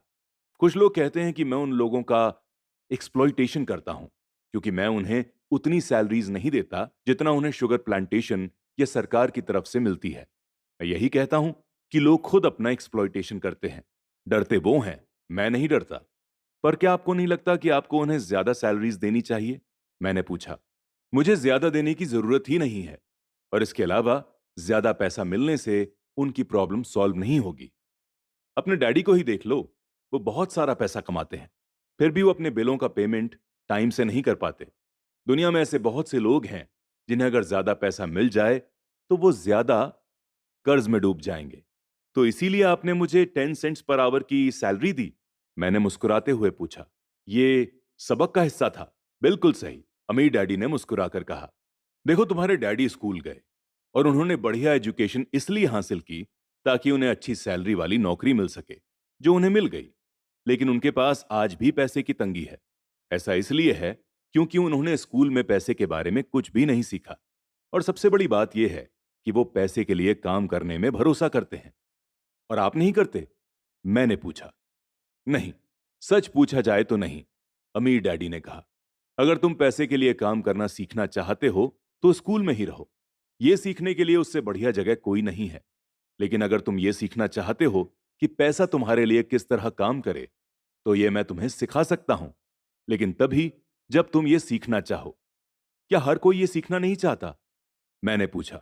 नहीं, अमीर डैडी ने कहा। सिर्फ इसीलिए क्योंकि पैसे के लिए काम करना ज्यादा आसान है, खासकर तब जब पैसे के बारे में आपकी एक्चुअल फीलिंग डर की हो। मैं समझ नहीं पाया, मैंने त्योरियां चढ़ाकर कहा। उसकी चिंता फिलहाल मत करो। अभी इतना ही समझ लो कि डर के कारण ही ज्यादातर लोग अपनी नौकरी करते हैं। अपने बिल पेमेंट्स ना कर पाने का डर, नौकरी से निकाल दिया जाएगा इस बात का डर, सफिशिएंट मनी ना होने का डर, एक बार फिर से शुरू करने का डर। यह किसी एंटरप्रेन्योरशिप को सीखने और पैसे के लिए काम करने की कीमत है। ज्यादातर लोग पैसे के गुलाम बन जाते हैं और फिर वो अपने बॉस पर अपनी भड़ास निकालते हैं। तो आपकी नजर में पैसे से अपने लिए काम करवाना एक बिल्कुल अलग सब्जेक्ट है? मैंने पूछा। बिल्कुल, अमीर डैडी ने जवाब दिया। बिल्कुल। शनिवार की उस प्लेजेंट मॉर्निंग में हवाई में हम लोग चुपचाप बैठे रहे। मेरे दोस्त उस समय लिटिल लीग बेसबॉल गेम शुरू कर ही रहे होंगे, पर किसी वजह से मैं खुश था कि मैंने 10 सेंट्स पर आवर के हिसाब से काम करने का फैसला किया था। मुझे लगा कि मैं कुछ ऐसा सीखने जा रहा था जो मेरे दोस्त स्कूल में कभी नहीं सीख पाएंगे। सीखने के लिए तैयार? अमीर डैडी ने पूछा। बिल्कुल, मैंने दांत निकालकर कहा। मैंने अपना वादा निभाया है। मैंने तुम्हें दूर बैठे बैठे भी सिखाया है। अमीर डैडी ने कहा, 9 साल की उम्र में तुम्हें इस बात का पता चल चुका है कि पैसे के लिए काम करना कैसा होता है। अपने पिछले महीने को 50 सालों से मल्टीप्लाई कर लो और तुम्हें इस बात का अंदाजा हो जाएगा कि ज्यादातर लोगों की जिंदगी किस तरह गुजरती है। मैं नहीं समझ पाया, मैंने कहा। जब तुम मुझसे मिलने के लिए लाइन में इंतजार कर रहे थे तो तुम्हें कैसा लग रहा था? एक बार नौकरी के लिए और दूसरी बार सैलरी बढ़वाने के लिए। बहुत ही बुरा, मैंने कहा। अगर तुम पैसे के लिए काम करने का ऑप्शन चुनते हो तो ज्यादातर लोगों के लिए जिंदगी का यही मतलब होता है, अमीर डैडी ने कहा। और तुम्हें तब कैसा लगा था जब मिसेस मार्टिन ने तुम्हारे हाथ में 3 घंटे काम के लिए 3 सिक्के थमाए थे? मुझे लग रहा था कि ये कुछ भी नहीं है। मैं निराश हुआ था, मैंने कहा। और यही ज्यादातर कर्मचारियों को लगता है जब वो अपनी सैलरीज के चेक को देखते हैं, खासकर तब जब उससे टैक्स और बाकी डिडक्शंस कर लिए जाते हैं। कम से कम तुम्हें तो पूरी सैलरी मिलती थी, उन्हें तो पूरी सैलरी भी नहीं मिलती। आपका मतलब है कि ज्यादातर एम्प्लॉयज को पूरी सैलरी नहीं मिलती? मैं हैरान था। नहीं, अमीर डैडी ने कहा, सरकार हमेशा अपना हिस्सा पहले ही ले लेती है। सरकार ऐसा कैसे करती है? मैंने पूछा। टैक्स, अमीर डैडी ने कहा। जब आप कमाते हैं तो आप पर टैक्स लगता है। जब आप खर्च करते हैं तो आप पर टैक्स लगता है। जब आप बचाते हैं तब भी आप पर टैक्स लगता है। जब आप मर जाते हैं तो भी आप पर टैक्स लगता है। लोग सरकार को ऐसा क्यों करने देते हैं? अमीर लोग ऐसा नहीं करने देते, अमीर डैडी ने मुस्कुराकर कहा। लेकिन गरीब और मिडिल क्लास लोग ऐसा करने देते हैं। मैं दावा करता हूं कि मैं तुम्हारे डैडी से ज्यादा कमाता हूं, लेकिन वो ज्यादा टैक्स पे करते हैं। ये कैसे पॉसिबल है? मैंने पूछा। 9 साल का बच्चा इस अजीब से डेटा को समझ नहीं पा रहा था। कोई आदमी सरकार को ऐसा करने की परमिशन कैसे दे सकता है? अमीर डैडी चुपचाप बैठे रहे। मैं समझ गया था कि वो चाहते थे कि मैं सुनूं, ना कि उनसे फालतू के सवाल करूं। आखिर मैं शांत हो गया। जो मैंने सुना था वो मुझे अच्छा नहीं लगा था। मैं जानता था कि मेरे डैडी हमेशा टैक्स का रोना रोते रहते थे, लेकिन दरअसल इस बारे में वो कुछ भी नहीं कर पाते थे। क्या जिंदगी उन्हें धक्का दे रही थी? अमीर डैडी मेरी तरफ देखते हुए अपनी कुर्सी में धीमे धीमे और खामोशी से हिलने लगे। सीखने के लिए तैयार? उन्होंने पूछा। मैंने अपना सर धीमे से हिलाया। जैसा मैंने कहा, सीखने के लिए बहुत कुछ है। पैसे से अपने लिए काम कैसे करवाया जाए, ये जिंदगी भर चलने वाली पढ़ाई है। ज्यादातर लोग 4 साल के लिए कॉलेज जाते हैं और उनकी पढ़ाई पूरी हो जाती है। मैं पहले से ही जानता हूं कि मेरी फाइनेंशियल एजुकेशन जीवन भर चलेगी, और इसी वजह से मैं जितना ज्यादा जान लेता हूं उससे भी ज्यादा जानने की मेरी क्यूरियोसिटी बढ़ती जाती है। ज्यादातर लोग इस सब्जेक्ट को कभी नहीं पढ़ते। वो नौकरी पर जाते हैं, अपनी सैलरी लेते हैं, अपनी चेकबुक को बैलेंस करते हैं और बात खत्म हो जाती है। इसके बाद भी उन्हें आश्चर्य होता है कि उनके जीवन में पैसे की प्रॉब्लम्स क्यों हैं। फिर वो सोचते हैं कि ज्यादा पैसों से उनकी प्रॉब्लम दूर हो जाएगी। बहुत कम लोगों को यह एहसास होता है कि असली प्रॉब्लम फाइनेंशियल एजुकेशन या नॉलेज की है। तो मेरे डैडी को टैक्स की प्रॉब्लम इसलिए है क्योंकि उनमें पैसे की समझ नहीं है? मैंने परेशान होते हुए पूछा। देखो, अमीर डैडी ने कहा, पैसे से अपने लिए काम कैसे करवाया जाए, टैक्स तो उस एजुकेशन का सिर्फ एक हिस्सा है। आज तो मैं सिर्फ ये देखना चाहता था कि तुम में अब भी पैसे के बारे में सीखने की विल पावर बची है या नहीं। ज्यादातर लोगों में सीखने की विल पावर नहीं होती। वो स्कूल जाना चाहते हैं, कोई ऑक्यूपेशन सीखना चाहते हैं, अपनी नौकरी में मजे करना चाहते हैं और ढेर सारा पैसा कमाना चाहते हैं। और एक दिन वो तब जागते हैं जब उनके सामने पैसे की प्रॉब्लम आ जाती है, और तब वो काम करना बंद नहीं कर सकते। पैसे के लिए काम करने की यही कीमत होती है, और उन्हें यह कीमत चुकानी ही पड़ती है। अगर वो पैसे से अपने लिए काम करवाना सीख लेते तो उनके सामने ये प्रॉब्लम कभी नहीं आती। तो तुम में अभी सीखने की, जानने की क्यूरियोसिटी है? अमीर डैडी ने पूछा। मैंने हामी में सर हिलाया। अच्छा, अमीर डैडी ने कहा, अब काम पर वापस जाओ, और इस बार मैं तुम्हें बिल्कुल भी सैलरी नहीं दूंगा। क्या? मैंने हैरान होकर पूछा। तुमने सही सुना है, सैलरी बंद। तुम हर शनिवार 3 घंटे उसी तरह काम करोगे, लेकिन इस बार तुम्हें 10 सेंट पर आवर के हिसाब से सैलरी नहीं मिलेगी। तुम्ही ने तो कहा है कि तुम पैसे के लिए काम नहीं सीखना चाहते, इसीलिए मैं तुम्हें बदले में कुछ भी नहीं दूंगा। मुझे अपने सुने हुए शब्दों पर भरोसा नहीं हो रहा था। मैंने माइक से पहले ही बात कर ली है। वो पहले से ही काम कर रहा है, मुफ्त में डब्बों की सफाई कर रहा है और उन्हें करीने से लगा रहा है। अब तुम भी जल्दी से काम में जुट जाओ। ये ठीक नहीं है, ये ठीक नहीं है, मैं चिल्लाया। आपको कुछ ना कुछ सैलरी तो देनी ही चाहिए। तुमने कहा था कि तुम सीखना चाहते हो। अगर तुम इस बात को अभी नहीं सीख पाओगे, तो तुम भी उन्हीं दो महिलाओं और बूढ़े आदमी की तरह बन जाओगे जो मेरे लिविंग रूम में बैठे थे। ये लोग पैसे के लिए काम करते हैं और डरते हैं कि मैं उन्हें नौकरी से ना निकाल दूं। या तुम अपने डैडी की तरह बन जाओगे, जो पैसा तो बहुत कमाते हैं, लेकिन गले तक कर्जे में डूबे रहते हैं। शायद उन्हें उम्मीद रहती है कि ज्यादा पैसे से उनकी प्रॉब्लम सॉल्व हो जाएगी।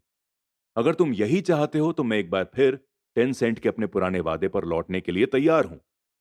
या तुम वो कर सकते हो जो ज्यादातर लोग करते हैं, इस बारे में शिकायत करो कि सैलरी बहुत कम है और तुम ये नौकरी छोड़कर दूसरी नौकरी की तलाश शुरू कर दो।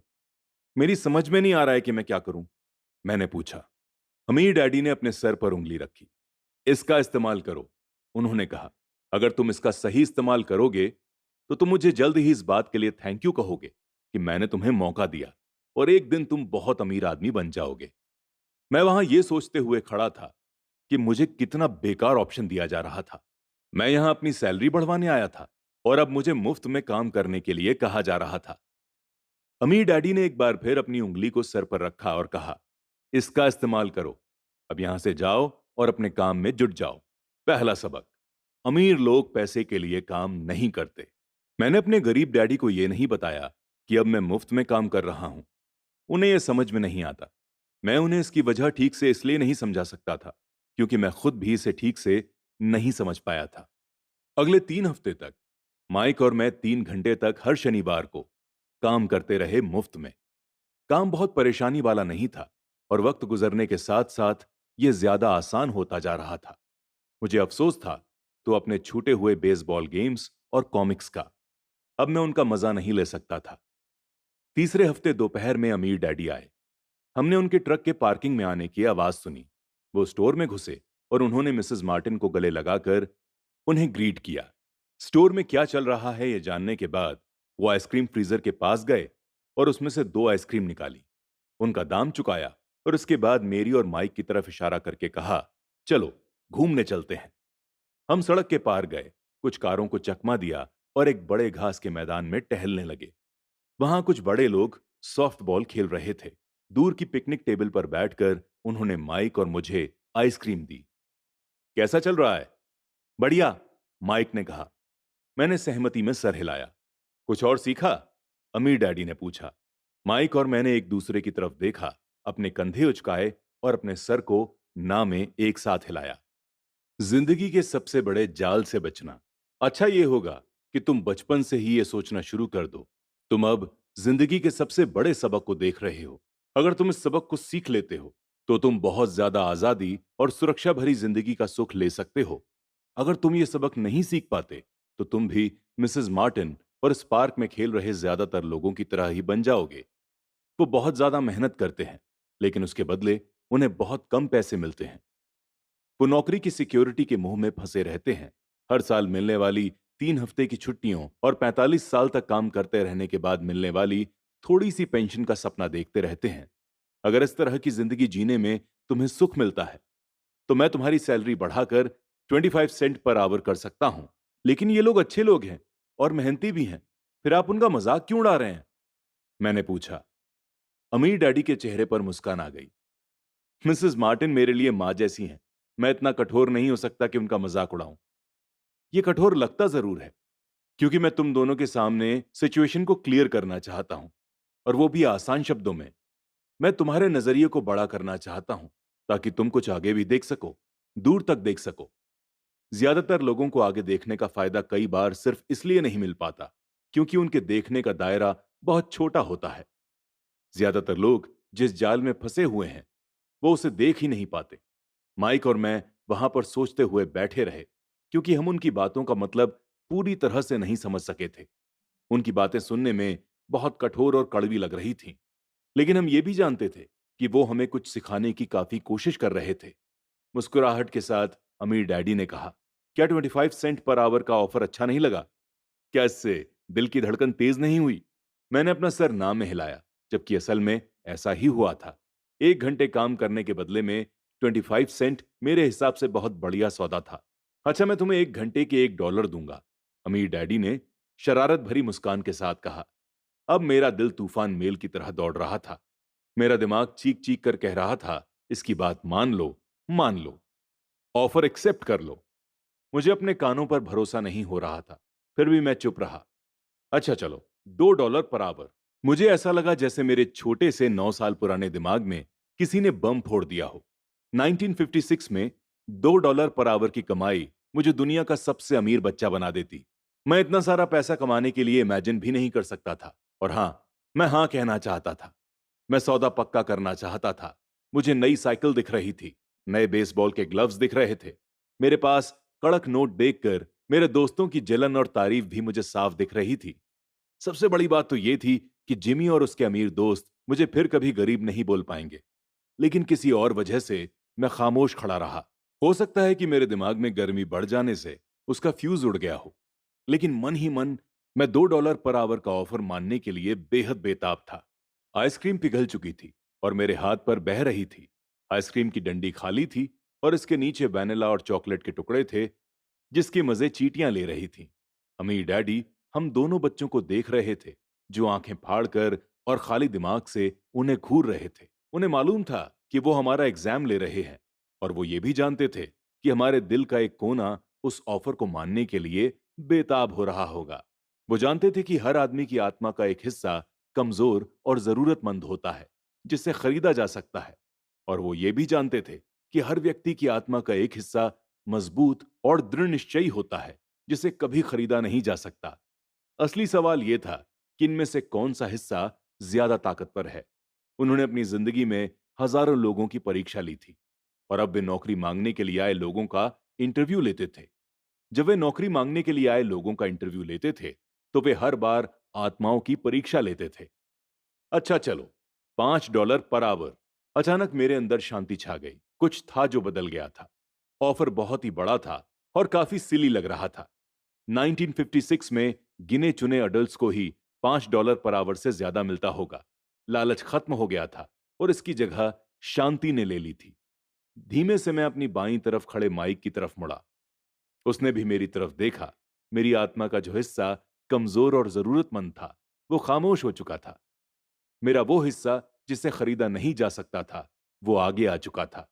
मेरे दिमाग और आत्मा में पैसे को लेकर हुए इस युद्ध में शांति और विश्वास जीत चुके थे।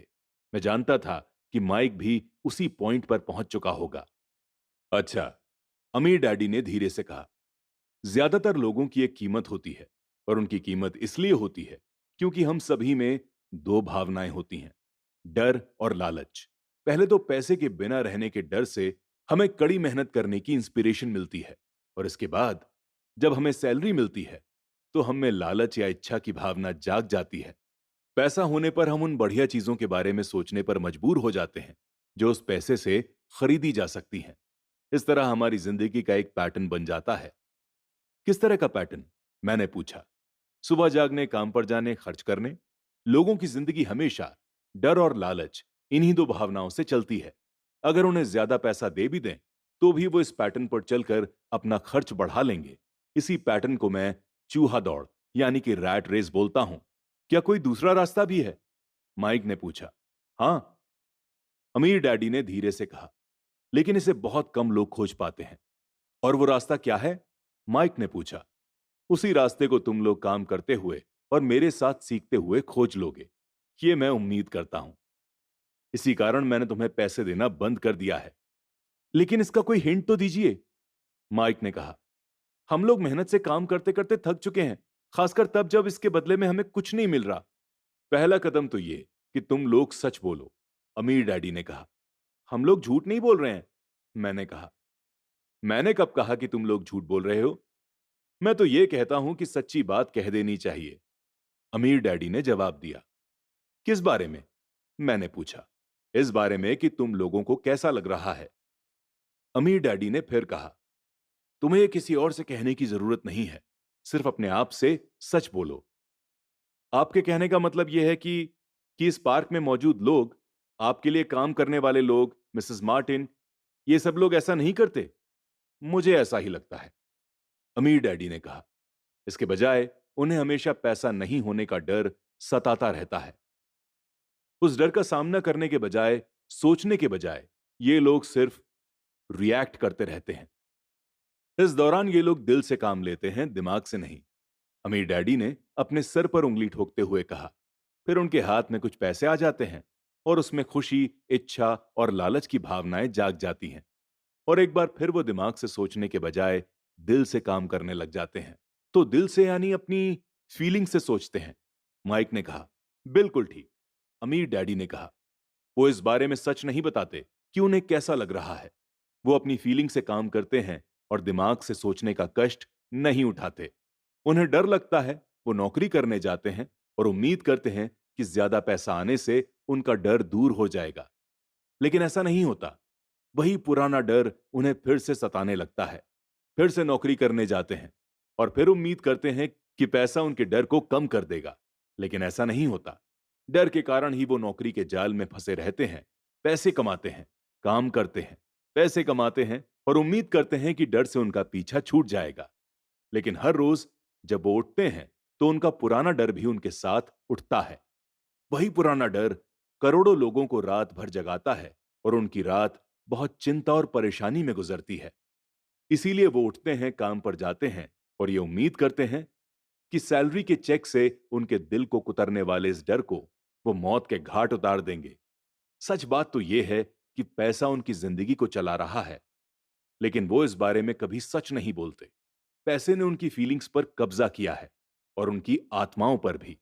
ये कहकर अमीर डैडी खामोश हो गए ताकि उनके शब्दों में छुपा मैसेज हमारे अंदर चला जाए। माइक और मैंने उनकी बातें सुनी थी, लेकिन हम उनका मतलब पूरी तरह नहीं समझ पाए थे। मुझे अक्सर यह हैरानी होती थी कि लोगों को ऑफिस जाने की इतनी जल्दी क्यों होती है। उन्हें अपनी नौकरी में खास मजा नहीं आता था और वो कभी खुश भी नहीं दिखते थे। फिर क्या वजह थी जो उन्हें जल्दी ऑफिस जाने के लिए इंस्पायर करती थी? जब अमीर डैडी ने देख लिया था कि हम जितना समझ सकते थे हमने उतना समझ लिया है, तो उन्होंने आगे कहा, मैं ये चाहता हूं कि तुम लोग इस जाल से बचो। असल में तुम्हें यही सिखाना चाहता हूं। मेरा मकसद तुम्हें सिर्फ अमीर बनना सिखाना नहीं है, क्योंकि अमीर बनने से प्रॉब्लम सॉल्व नहीं होगी। क्या मतलब? अमीर बनने से प्रॉब्लम सॉल्व नहीं होगी? मैंने आश्चर्य से पूछा। बिल्कुल नहीं।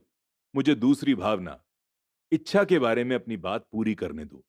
कुछ लोग इसे लालच कहते हैं, लेकिन मैं इसे इच्छा यानी डिजायर कहना ज्यादा पसंद करता हूं। डिजायर होना बुरी चीज नहीं है। हम किसी बेहतर, ज्यादा सुंदर, ज्यादा सुखद या ज्यादा एक्साइटिंग चीज की इच्छा रखें, यह अच्छी बात है। लोग इच्छा की वजह से भी पैसे के लिए काम करते हैं। उन्हें सुख के लिए भी पैसे की जरूरत होती है, क्योंकि वो मानते हैं कि पैसे से सुख खरीदा जा सकता है। लेकिन पैसा जो खुशी देता है वो अक्सर पल भर की होती है। उन्हें ज्यादा खुशी, ज्यादा आनंद, ज्यादा आराम, ज्यादा सिक्योरिटी हासिल करने के लिए और ज्यादा पैसे की जरूरत होती है। इसीलिए वो काम करते रहते हैं और ये सोचते रहते हैं कि पैसा डर और लालच से परेशान उनकी आत्माओं को शांत कर देगा। लेकिन पैसा ये काम नहीं कर सकता। अमीर होने के बाद भी नहीं? माइक ने पूछा। हां, अमीर होने के बाद भी नहीं, अमीर डैडी ने कहा। दरअसल बहुत से अमीर लोग इच्छा के कारण नहीं, बल्कि डर के कारण अमीर होते हैं। वो सचमुच सोचते हैं कि दौलत हो तो पैसे ना होने का डर, गरीब होने का डर खत्म हो जाता है। इसीलिए वो ढेर सारी दौलत जमा कर लेते हैं और तब जाकर उन्हें पता चलता है कि उनका डर और बढ़ गया है। उन्हें अब इसके खोने की चिंता सताने लगती है।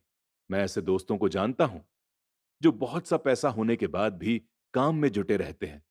मैं ऐसे लोगों को भी जानता हूं जिनके पास आज करोड़ों की दौलत है, लेकिन वो आज उससे भी ज्यादा परेशान हैं जितने वो अपनी गरीबी के दिनों में थे।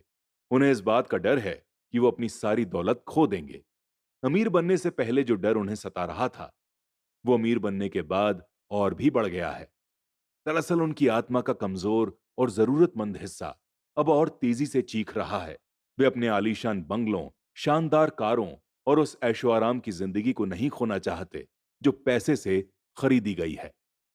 वो इसी चिंता में घुलते रहते हैं कि अगर वो कंगाल हो गए तो उनके दोस्त क्या कहेंगे। इसी चिंता की वजह से कई लोग तो न्यूरोटिक और फ्रस्ट्रेट हो चुके होते हैं। हालांकि वो अमीर दिखते हैं और उनके पास पहले से ज्यादा पैसा है। तो क्या गरीब आदमी ज्यादा सुखी होता है? मैंने पूछा। नहीं, मेरे हिसाब से तो ऐसा नहीं होता, अमीर डैडी ने जवाब दिया। पैसे से दूर रहना भी उतना ही बड़ा पागलपन है जितना कि उसके पीछे भागना। उसी समय कस्बे का एक पागल हमारी मेज के पास से गुजरा और कूड़ेदान के पास रुककर उसमें कुछ ढूंढने लगा, जैसे उसे किसी ने समझा कर भेजा हो। डिस्कशन के इस मोड़ पर हम तीनों उसकी हरकतों को दिलचस्पी के साथ देख रहे थे, जबकि इससे पहले हमने उसे नजरअंदाज कर दिया होता।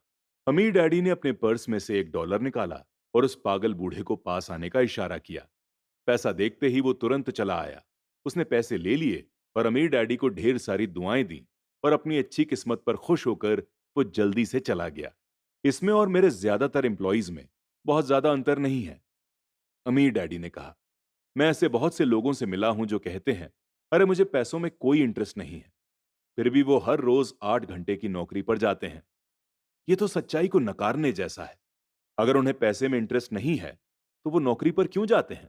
इस तरह की सोच रखना पागलपन है, उस कंजूसी से भरे चिंतन से भी ज्यादा पागलपन जिसमें कोई आदमी पैसे पर कुंडली मारकर बैठ जाता है। जब मैं वहां अपने अमीर डैडी की बात सुन रहा था, तब मेरे दिमाग में यह ख्याल आ रहा था कि मेरे गरीब डैडी 1000 बार ये कह चुके थे, मुझे पैसे में कोई दिलचस्पी नहीं है। वो ऐसा अक्सर कहा करते थे। वो खुद की असली फीलिंग्स को छुपाने के लिए हमेशा ये भी कहा करते थे, मैं इसीलिए काम करता हूं क्योंकि मुझे अपना काम बहुत पसंद है। तो हमें क्या करना चाहिए? मैंने पूछा। यही कि हम पैसे के लिए काम नहीं करें जब तक कि हमारे मन से डर और लालच की फीलिंग्स पूरी तरह से ना निकल जाएं। नहीं, उसमें तो बहुत सा समय बर्बाद हो जाएगा, अमीर डैडी ने कहा। फीलिंग्स के कारण ही तो हम इंसान हैं, इन्हीं के कारण हमारी हस्ती है। भावना शब्द का मतलब होता है चलायमान ऊर्जा। अपनी भावनाओं के बारे में ईमानदार रहो और अपने दिमाग और भावनाओं का इस्तेमाल अपने समर्थन में करो, ना कि अपने विरोध में। हाँ, माइक ने कहा। अगर तुम्हें मेरी बात समझ में नहीं आई हो तो इसके बारे में चिंता मत करो, आगे आने वाले सालों में तुम्हें इसका मतलब समझ में आ जाएगा। अपनी भावनाओं पर रिएक्ट करने के बजाय उनका एनालिसिस करने की कोशिश करो। ज्यादातर लोग ये नहीं जानते कि वो अपने दिमाग से सोचने के बजाय अपने दिल की भावनाओं से सोचते हैं। आपकी भावनाएं तो आपकी रहेंगी ही, लेकिन आपको अपने दिमाग से सोचना भी आना चाहिए, क्योंकि दिमाग को सोचने के लिए ही बनाया गया है। क्या आप मुझे इसका कोई एग्जाम्पल दे सकते हैं? मैंने पूछा। क्यों नहीं, अमीर डैडी ने जवाब दिया। जब कोई आदमी कहता है मुझे नौकरी खोजने की जरूरत है, तो इस बात की बहुत संभावना है कि उसकी भावनाएं फैसला कर रही हैं। इस थॉट का असली कारण है पैसा ना होने का डर। लेकिन अपनी जिंदगी चलाने के लिए लोगों को पैसे की जरूरत तो पड़ती ही है, मैंने कहा। बिल्कुल पड़ती है, अमीर डैडी मुस्कुराए। मैं सिर्फ ये कह रहा हूं कि उसके डर के कारण उनके मन में यह विचार यानी थॉट आता है। मैं समझ नहीं पाया, माइक ने कहा। अमीर डैडी बोले, अगर आपके मन में पैसे की कमी का डर जाग जाए तो तुरंत नौकरी ढूंढने के लिए दौड़ मत लगाइए ताकि कुछ रुपयों के सहारे उस डर को मार दिया जाए।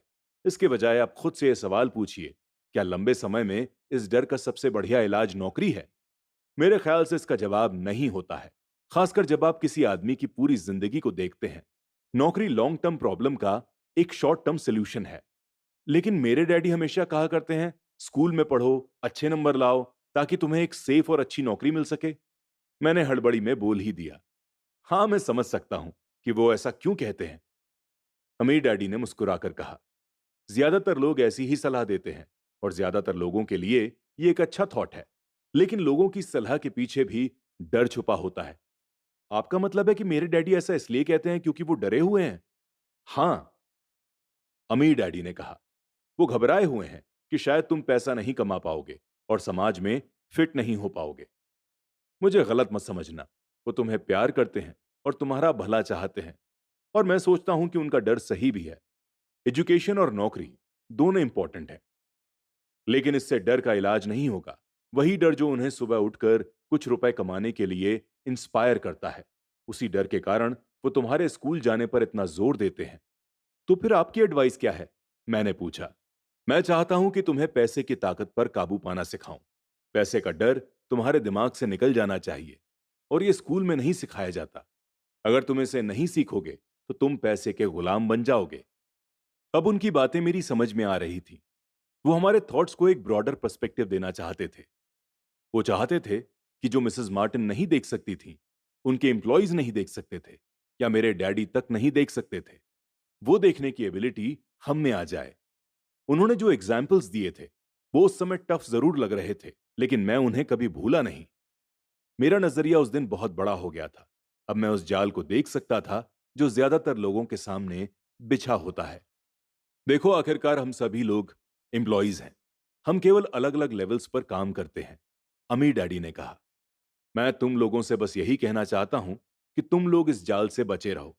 डर और लालच, इन दो फंदों से बनने वाले जाल से। इनका इस्तेमाल अपने सपोर्ट में करो, अपने विरोध में नहीं। मैं तुम लोगों को यही सिखाना चाहता हूं। मैं तुम लोगों को यह नहीं सिखाना चाहता कि ढेर सारा पैसा कैसे इकट्ठा कर लिया जाए। उससे डर या लालच को नहीं जीता जा सकता। अगर तुम्हें डर और लालच पर काबू पाना नहीं आता, तो तुम चाहे कितने भी अमीर बन जाओ, असलियत में तुम एक बड़ी सैलरी पाने वाले गुलाम ही रहोगे। तो हम किस तरह इस जाल से बच सकते हैं? मैंने पूछा। गरीबी या पैसे की तंगी का खास कारण डर और अज्ञान होता है, ना कि हमारी इकोनॉमी या गवर्नमेंट या अमीर लोग। ये खुद का ओढ़ा हुआ डर या नॉलेज की कमी होती है जो लोगों को इस जाल में फंसाए रखती है। इसीलिए तुम बच्चों को स्कूल जाना चाहिए और अपने कॉलेज की पढ़ाई पूरी करनी चाहिए। मैं तुम लोगों को यह जरूर सिखाऊंगा कि इस जाल से कैसे बचा जा सकता है। पहेली के टुकड़े अब सामने आ चुके थे। मेरे पढ़े लिखे डैडी के पास बड़ी डिग्रियां थीं और एक बढ़िया करियर भी था, लेकिन स्कूल ने उन्हें यह कभी नहीं सिखाया कि वेल्थ या अपने डर को किस तरह से काबू में रखा जाता है। अब मैं समझ चुका था कि मैं अपने दोनों डैडियों से अलग अलग लेकिन इंपॉर्टेंट बातें सीख सकता हूं। तो आप पैसा ना होने के डर के बारे में बात कर रहे थे। पैसे की इच्छा किस तरह से हमारी सोच पर असर डालती है? माइक ने पूछा। तुम्हें तब कैसा महसूस हुआ था जब मैंने तुम्हारी सैलरी बढ़ाने का लालच दिया था? क्या तुमने ये देखा कि तुम्हारी डिजायर्स किस तरह से बढ़ रही थी?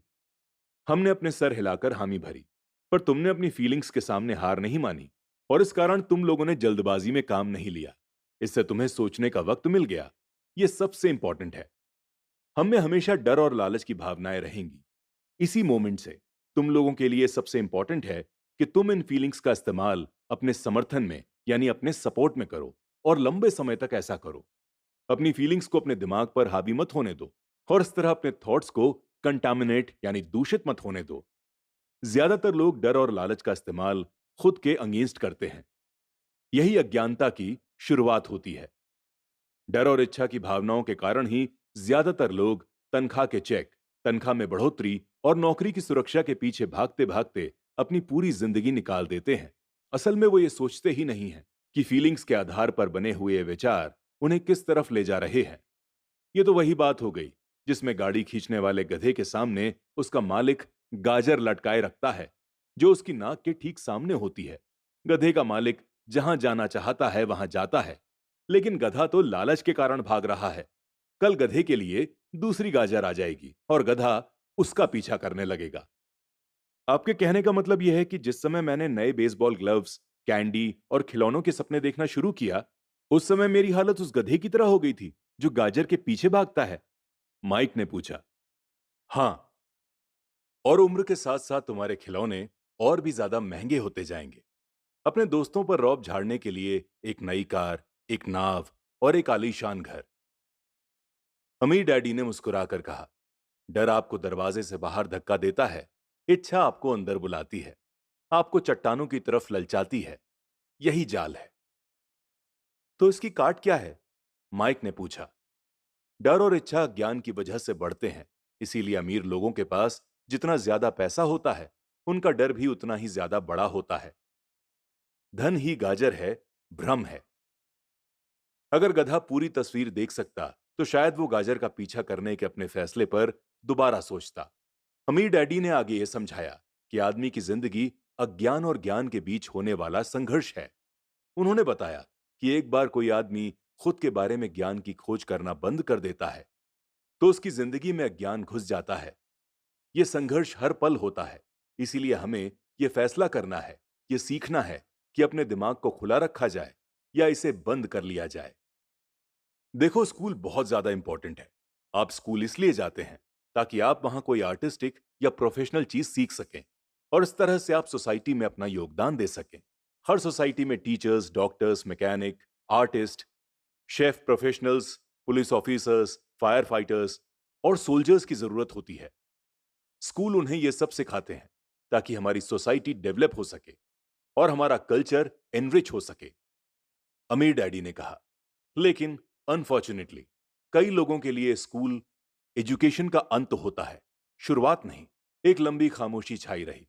अमीर डैडी मुस्कुरा रहे थे। उस दिन उन्होंने जो कहा था वो मैं पूरी तरह से नहीं समझ पाया था, लेकिन ज्यादातर महान टीचर्स के शब्द सालों तक हमें सिखाते रहते हैं। उनके शब्द इसी तरह से आज भी मेरे साथ हैं। आज मैं थोड़ा हार्श हुआ, अमीर डैडी ने कहा। एक वजह से हार्श हुआ। मैं चाहता था कि तुम लोगों को आज की ये डिस्कशन हमेशा याद रहे। मैं चाहता हूं कि तुम लोग हमेशा मिसेस मार्टिन के बारे में सोचो। मैं चाहता हूं कि तुम लोग हमेशा उस गधे के बारे में सोचो। इन्हें कभी मत भूलना। अगर तुमने अपनी समझदारी से उन्हें काबू में नहीं किया, तो डर और लालच की तुम्हारी दोनों भावनाएं तुम्हें जिंदगी के सबसे बड़े जाल में फंसा सकती हैं। अपनी जिंदगी को डरते डरते गुजारना, अपने सपनों को पूरा ना करना, ये बहुत हार्श है। ये भी बहुत हार्श है कि पैसे के लिए कड़ी मेहनत की जाए और यह सोचा जाए कि पैसे से खरीदी गई चीजें सुख दे सकती हैं। बिल चुकाने के डर से घबराकर आधी रात को जागना जीने का एक भयानक तरीका है। सैलरी के हिसाब से जिंदगी जीना भी कोई जीना है? यह सोचना कि कोई नौकरी आपको सुरक्षा का एहसास दे सकती है, खुद से झूठ बोलना होता है। यह हार्श रियलिटी है और यही वो जाल है जिससे मैं तुम्हें बचाना चाहता हूं। मैंने देखा है कि पैसा किस तरह से लोगों की जिंदगियों को चलाता है। ऐसा अपने साथ मत होने देना। भगवान के लिए पैसे को अपनी जिंदगी मत चलाने देना। हमारी टेबल के नीचे सॉफ्ट बॉल आ गई। अमीर डैडी ने उसे उठाया और वापस प्लेयर्स के पास फेंक दिया। तो लैक ऑफ नॉलेज का ग्रीड और फियर से क्या रिलेशन है? मैंने पूछा। यह पैसे की लैक ऑफ नॉलेज ही है जिसकी वजह से इतना ग्रीड और इतना फियर पैदा होता है, अमीर डैडी ने कहा। मैं तुम्हें कुछ एग्जाम्पल देता हूं। एक डॉक्टर जो अपने परिवार को ज्यादा खुशी देना चाहता है, अपनी फीस बढ़ा देता है।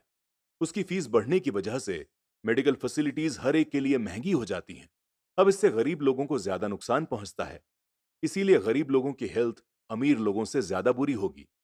अब लेकिन डॉक्टर्स ने अपनी फीस बढ़ा दी है, इसीलिए वकील भी अपनी फीस बढ़ा देते हैं।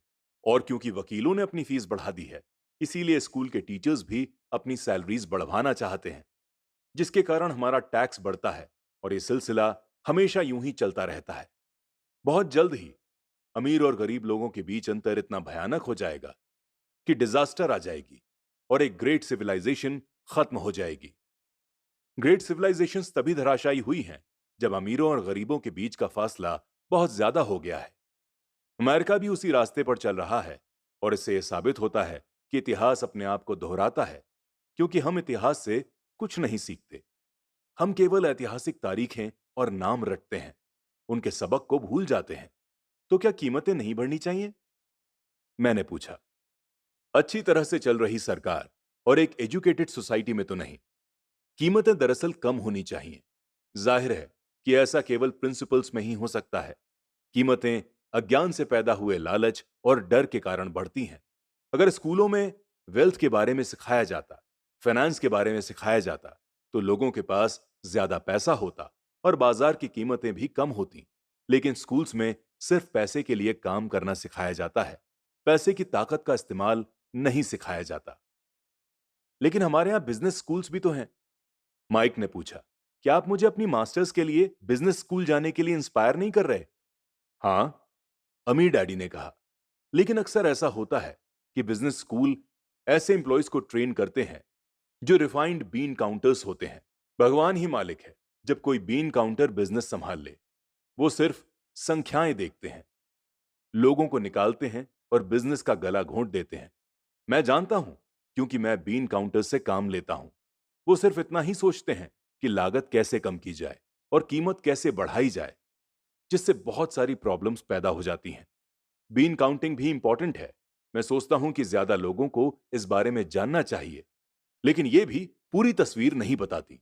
अमीर डैडी ने गुस्से से कहा। तो फिर क्या इसका कोई सोल्यूशन है?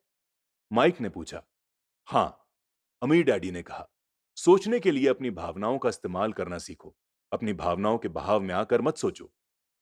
जब तुम लोग मुफ्त में काम करने के लिए तैयार हो गए थे, तो तुमने अपनी भावनाओं को काबू में रखना सीख लिया था।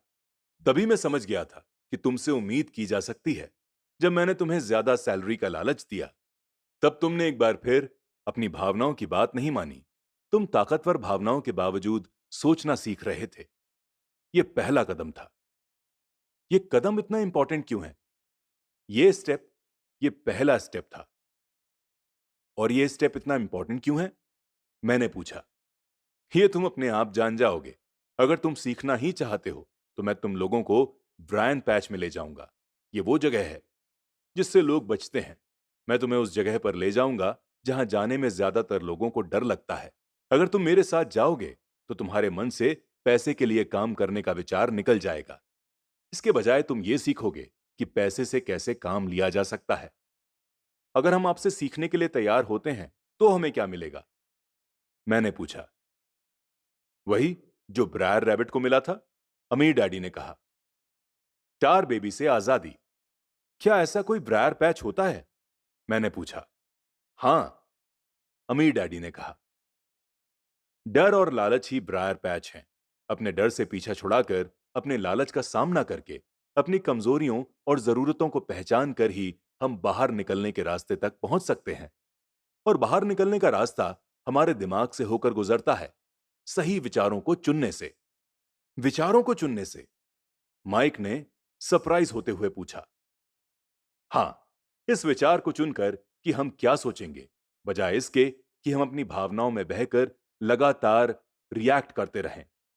सुबह उठने और काम पर जाने से ही आपकी प्रॉब्लम्स नहीं सुलझ जाती, क्योंकि बिल चुकाने के लिए सफिशिएंट मनी ना होने का डर आपको सताता रहेगा। सोचने से आपको खुद से एक सवाल पूछने का समय मिलता है। इस तरह का सवाल: क्या इस प्रॉब्लम का सबसे बढ़िया सोल्यूशन इस पर और ज्यादा मेहनत करना है? ज्यादातर लोग इतनी बुरी तरह घबराए होते हैं कि वो खुद अपने आप को असली बात नहीं बताते कि डर हावी हो रहा है, और नतीजा ये निकलता है कि वो सोच ही नहीं पाते और इसके बजाय दरवाजे से बाहर दौड़ लगा देते हैं। स्टार बेबी हावी हो जाता है। अपने विचार चुनने से मेरा यही मतलब था। पर हम ऐसा किस तरह करेंगे? माइक ने पूछा। यही तो मैं तुम्हें सिखाने वाला हूं। मैं तुम्हें यह सिखाऊंगा कि तुम्हारे पास चुनने के लिए विचारों के विकल्प, यानी थॉट्स के ऑप्शंस होने चाहिए, ताकि तुम हड़बड़ी में काम करने से बच सको, जैसे अपनी सुबह की कॉफी पीकर दरवाजे के बाहर दौड़ लगाने की आदत से। मैंने तुमसे जो पहले कहा था, उसे याद रखो। नौकरी लॉन्ग टर्म प्रॉब्लम्स का एक शॉर्ट टर्म सोल्यूशन है। ज्यादातर लोगों के दिमाग में सिर्फ एक समस्या होती है, और यह थोड़े समय की होती है। यह समस्या होती है महीने के आखिर में चुकाए जाने वाले बिल, यानी टार बेबी। अब पैसा उनकी जिंदगी चलाता है, या मैं कहूं कि पैसे को लेकर उनका डर और उनका लैक ऑफ नॉलेज उनकी जिंदगी चलाते हैं। वो वही करते हैं जो उनके माँ बाप ने किया था। सुबह उठो और पैसे के लिए काम करो। वो इतना समय भी नहीं निकाल पाते कि ये सोच सकें कि क्या कोई दूसरा तरीका है। इस वक्त वो दिल से सोचते हैं, दिमाग से नहीं। दिल से सोचने और दिमाग से सोचने में क्या फर्क होता है? माइक ने पूछा। अमीर डैडी ने जवाब दिया। मैं इस तरह के जुमले अक्सर सुनता हूं। हर आदमी को काम करना पड़ता है, या अमीर लोग एक्सप्लॉइट करने वाले होते हैं, या मैं दूसरी नौकरी ढूंढ लूंगा, मेरी सैलरी बढ़नी चाहिए, आप इस तरह मेरा एक्सप्लॉइटेशन नहीं कर सकते, या मैं इस नौकरी को इसलिए पसंद करता हूं क्योंकि ये सेफ है। इसके बजाय हमें यह कहना चाहिए, यहां क्या कुछ ऐसा है जो मुझे नहीं मिल रहा? इस तरह फीलिंग्स पर आधारित हमारे थॉट्स की जंजीर टूट जाएगी, और हमें ज्यादा अच्छे तरीके से सोचने का मौका मिल जाएगा। मुझे मानना ही पड़ेगा कि मेरे लिए यह सबक एक महान सबक साबित हुआ। यह जानना कि कब कोई आदमी दिल से बोल रहा है और कब दिमाग से, किसके शब्दों में फीलिंग्स छुपी हुई हैं और किसके शब्दों में थॉट्स। यह एक ऐसा सबक था जो जिंदगी भर मेरे काम आया, खासतौर पर तब जब मैं अपने दिल से, यानी अपनी फीलिंग्स से बोल रहा था, ना कि अपने थॉट्स या अपने दिमाग से। जब हम स्टोर की तरफ वापस मुड़े तो अमीर डैडी ने यह कहा कि अमीर लोग हकीकत में पैसा बनाते हैं, वो इसके लिए काम नहीं करते। उन्होंने यह भी बताया कि 5 सेंट के शीशे के सिक्के ढालते समय जब मैं और माई ये सोच रहे थे कि हम पैसे बना रहे थे, तो हमारे विचार उसी रास्ते पर चल रहे थे जिस पर अमीर लोग चलते हैं। दिक्कत सिर्फ इतनी थी कि हमारे लिए ऐसा करना गैर कानूनी था। सरकार और बैंक्स के लिए ऐसा करना कानूनी है, लेकिन हमारे लिए नहीं था। उन्होंने यह भी बताया कि पैसा लीगल और इल्लीगल, यानी कानूनी और गैर कानूनी, दोनों ही तरीकों से कमाया जा सकता है। अमीर डैडी ने बाद में हमें यह समझाया कि अमीर लोग जानते हैं कि पैसा एक भ्रम है जो हकीकत में गधे के सामने लटकी गाजर की तरह होता है। धन के भ्रम के कारण जो डर और लालच पैदा होता है, उसकी वजह से ही अरबों खरबों लोग ये सोचते रहते हैं कि धन असली चीज है। धन दरअसल एक माया जाल है। जनता के अज्ञान और भरोसे के भ्रम की वजह से ही ताश के पत्तों का यह महल खड़ा रह पाता है। सच कहा जाए तो गधे की गाजर धन से ज्यादा कीमती है, उन्होंने कहा। उन्होंने अमेरिका के गोल्ड स्टैंडर्ड के बारे में बात की और यह बताया कि हर डॉलर का नोट असल में चांदी का प्रमाण पत्र है। उन्हें इस अफवाह से चिंता हो रही थी कि किसी दिन हम लोग गोल्ड स्टैंडर्ड्स को छोड़ देंगे और हमारे डॉलर चांदी के प्रमाण पत्र नहीं रहेंगे। जब ऐसा होगा बच्चों, तो कयामत आ जाएगी। गरीब और मिडिल क्लास और नासमझ लोगों की जिंदगी सिर्फ इसलिए बर्बाद हो जाएगी क्योंकि वो ये भरोसा करते रहेंगे कि धन ही असली चीज है और वो जिस कंपनी के लिए काम करते हैं वो कंपनी या सरकार उनका ध्यान रखेगी।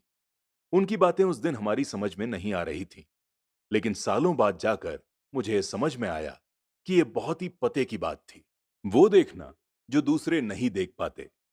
जब वो अपने पिकअप ट्रक में चढ़े तो उन्होंने कहा, काम करते रहो बच्चों, पर जितनी जल्दी तुम सैलरी की जरूरत को भूल जाओगे, तुम्हारी आगे की जिंदगी उतनी ही आसान हो जाएगी। अपने दिमाग का इस्तेमाल करो, मुफ्त में काम करो, और जल्द ही तुम्हारा दिमाग तुम्हें पैसे कमाने के दूसरे तरीके बता देगा। उन तरीकों से तुम इस नौकरी से ज्यादा कमा लोगे। तुम ऐसी चीजें देख पाओगे जो दूसरे लोग कभी नहीं देख पाते। मौके उनकी नाक के नीचे होते हैं, फिर भी ज्यादातर लोग इन मौकों को कभी नहीं देख पाते। इसका कारण यह है कि वो पैसे और सिक्योरिटी ढूंढते रहते हैं, इसीलिए उन्हें यही मिलता है। जिस वक्त तुम एक मौका भांपने में कामयाब हो जाओगे, उसके बाद तुम जिंदगी भर मौका भांप सकते हो। जिस वक्त तुम ऐसा कर लोगे, मैं तुम लोगों को कुछ और बातें सिखाऊंगा। इस बात को ध्यान से समझ लो ताकि तुम जिंदगी के सबसे बड़े जाल से बच सको। वो टार बेबी तुम्हें कभी नहीं छू पाएगी। माइक और मैंने स्टोर से अपनी चीजें उठाई और मिसेस मार्टिन से गुड बाय कहा। हम वापस पार्क में आ गए, उसी पिकनिक बेंच पर बैठे और वहां घंटों तक सोचते रहे और बातें करते रहे। हमने अगला हफ्ता स्कूल में इसी बारे में सोचते और बातें करते हुए बिताया। तकरीबन 2 हफ्ते तक हम लोग सोचते रहे, बातें करते रहे और मुफ्त में काम करते रहे। दूसरे शनिवार के आखिर में मैं मिसेस मार्टिन से दोबारा गुड बाय कर रहा था और कॉमिक बुक स्टैंड को ललचाई नजर से देख रहा था। हर शनिवार 30 सेंट्स ना मिलने में सबसे दुखद बात यह थी कि मेरे पास कॉमिक्स खरीदने के लिए बिल्कुल भी पैसे नहीं होते थे। अचानक जब मिसेस मार्टिन मुझे और माइक को गुड बाय कर रही थी, मैंने उन्हें एक ऐसा काम करते देखा जो इससे पहले कभी नहीं देखा था। मेरा मतलब है, मैंने इसके पहले उन्हें ऐसा करते देखा तो था, पर उस पर ध्यान नहीं दिया था। मिसेस मार्टिन ने कॉमिक्स के पहले पेज को आधा काटा और उसे संभाल कर अपने पास रख लिया। बाकी की किताब को उन्होंने एक बड़े से भूरे कार्डबोर्ड के डब्बे में डाल दिया। जब मैंने उनसे पूछा कि वो इस कॉमिक्स का क्या करती हैं, तो उन्होंने कहा, मैं उन्हें फेंक देती हूँ। जब वो नई कॉमिक्स लाता है तो मैं ऊपर के आधे कवर को क्रेडिट के लिए कॉमिक बुक डिस्ट्रीब्यूटर को दे देती हूँ। वो 1 घंटे में आने ही वाला है। माइक और मैंने 1 घंटे तक इंतजार किया। जल्द ही वो डिस्ट्रीब्यूटर आया और मैंने उससे पूछा, क्या हमें कॉमिक्स मिल सकती हैं? इस पर उसने जवाब दिया, आपको मिल सकती हैं अगर आप इस स्टोर में काम करते हैं और अगर आप ये वादा करें कि आप उन्हें दोबारा नहीं बेचेंगे। हमारी पार्टनरशिप एक बार फिर कायम हो गई थी। माइक की मम्मी ने बेसमेंट में हमें एक खाली कमरा दे दिया जो उनके किसी काम का नहीं था।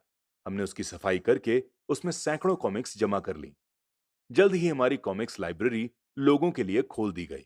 माई की छोटी बहन को पढ़ने का बहुत शौक था, इसीलिए हमने उसे अपना लाइब्रेरियन बना दिया।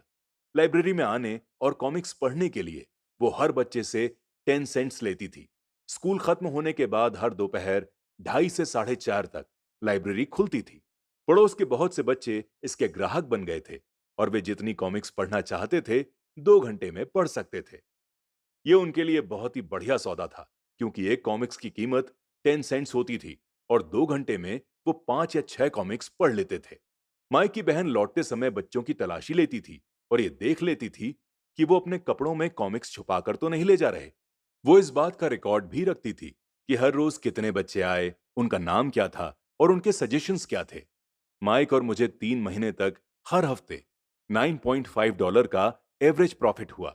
हमने उसकी बहन को हर हफ्ते $1 का पेमेंट किया और उसे मुफ्त में कॉमिक्स पढ़ने का भी फायदा दिया।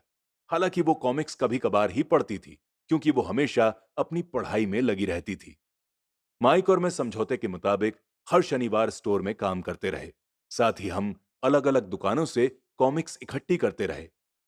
हमने वादे के मुताबिक कॉमिक्स नहीं बेची। जब कोई कॉमिक्स फट जाती थी तो हम उसे जला देते थे। हमने इसकी एक ब्रांच खोलने की भी कोशिश की, लेकिन हमें माइक की बहन की तरह मेहनती और भरोसेमंद लाइब्रेरियन नहीं मिला।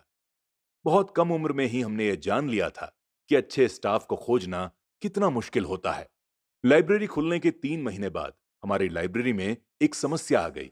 दूसरे मोहल्ले के कुछ गुंडे अंदर घुस आए और उन्होंने झगड़ना शुरू कर दिया। माइक के डैडी ने सुझाव दिया कि हम अपना ये कारोबार बंद कर दें। तो इस तरह हमारा कॉमिक्स का धंधा बंद हो गया और फिर हमने कन्वीनियंस स्टोर पर हर शनिवार काम करना भी बंद कर दिया। फिर भी अमीर डैडी एक्साइटेड थे, क्योंकि उनके पास ऐसी बहुत सी नई बातें थी जो वो हमें सिखाना चाहते थे। वो खुश थे क्योंकि हमने उनके पहले सबक को इतनी अच्छी तरह से सीख लिया था। हमने ये भी सीख लिया था कि पैसे से अपने लिए काम कैसे करवाया जाता है। स्टोर में नौकरी के बदले में पैसा नहीं मिलता था, इसीलिए हमें मजबूरन अपनी इमेजिनेशन पावर पर जोर डालना पड़ा, ताकि हम पैसा कमाने का कोई दूसरा तरीका ढूंढ सकें। कॉमिक्स लाइब्रेरी हमारा अपना बिजनेस था। हमारा पैसा हमारे काबू में था और हम किसी मालिक के मोहताज नहीं थे। इसमें सबसे अच्छी बात यह थी कि हमारे बिजनेस से हमें तब भी पैसा मिलता था जब हम खुद वहां मौजूद नहीं होते थे। उस समय हम पैसे के लिए काम नहीं करते थे, बल्कि हमारा पैसा हमारे लिए काम करता था। ज्यादा सैलरी देने के बजाय अमीर डैडी ने हमें इतनी बढ़िया नसीहत दे डाली थी।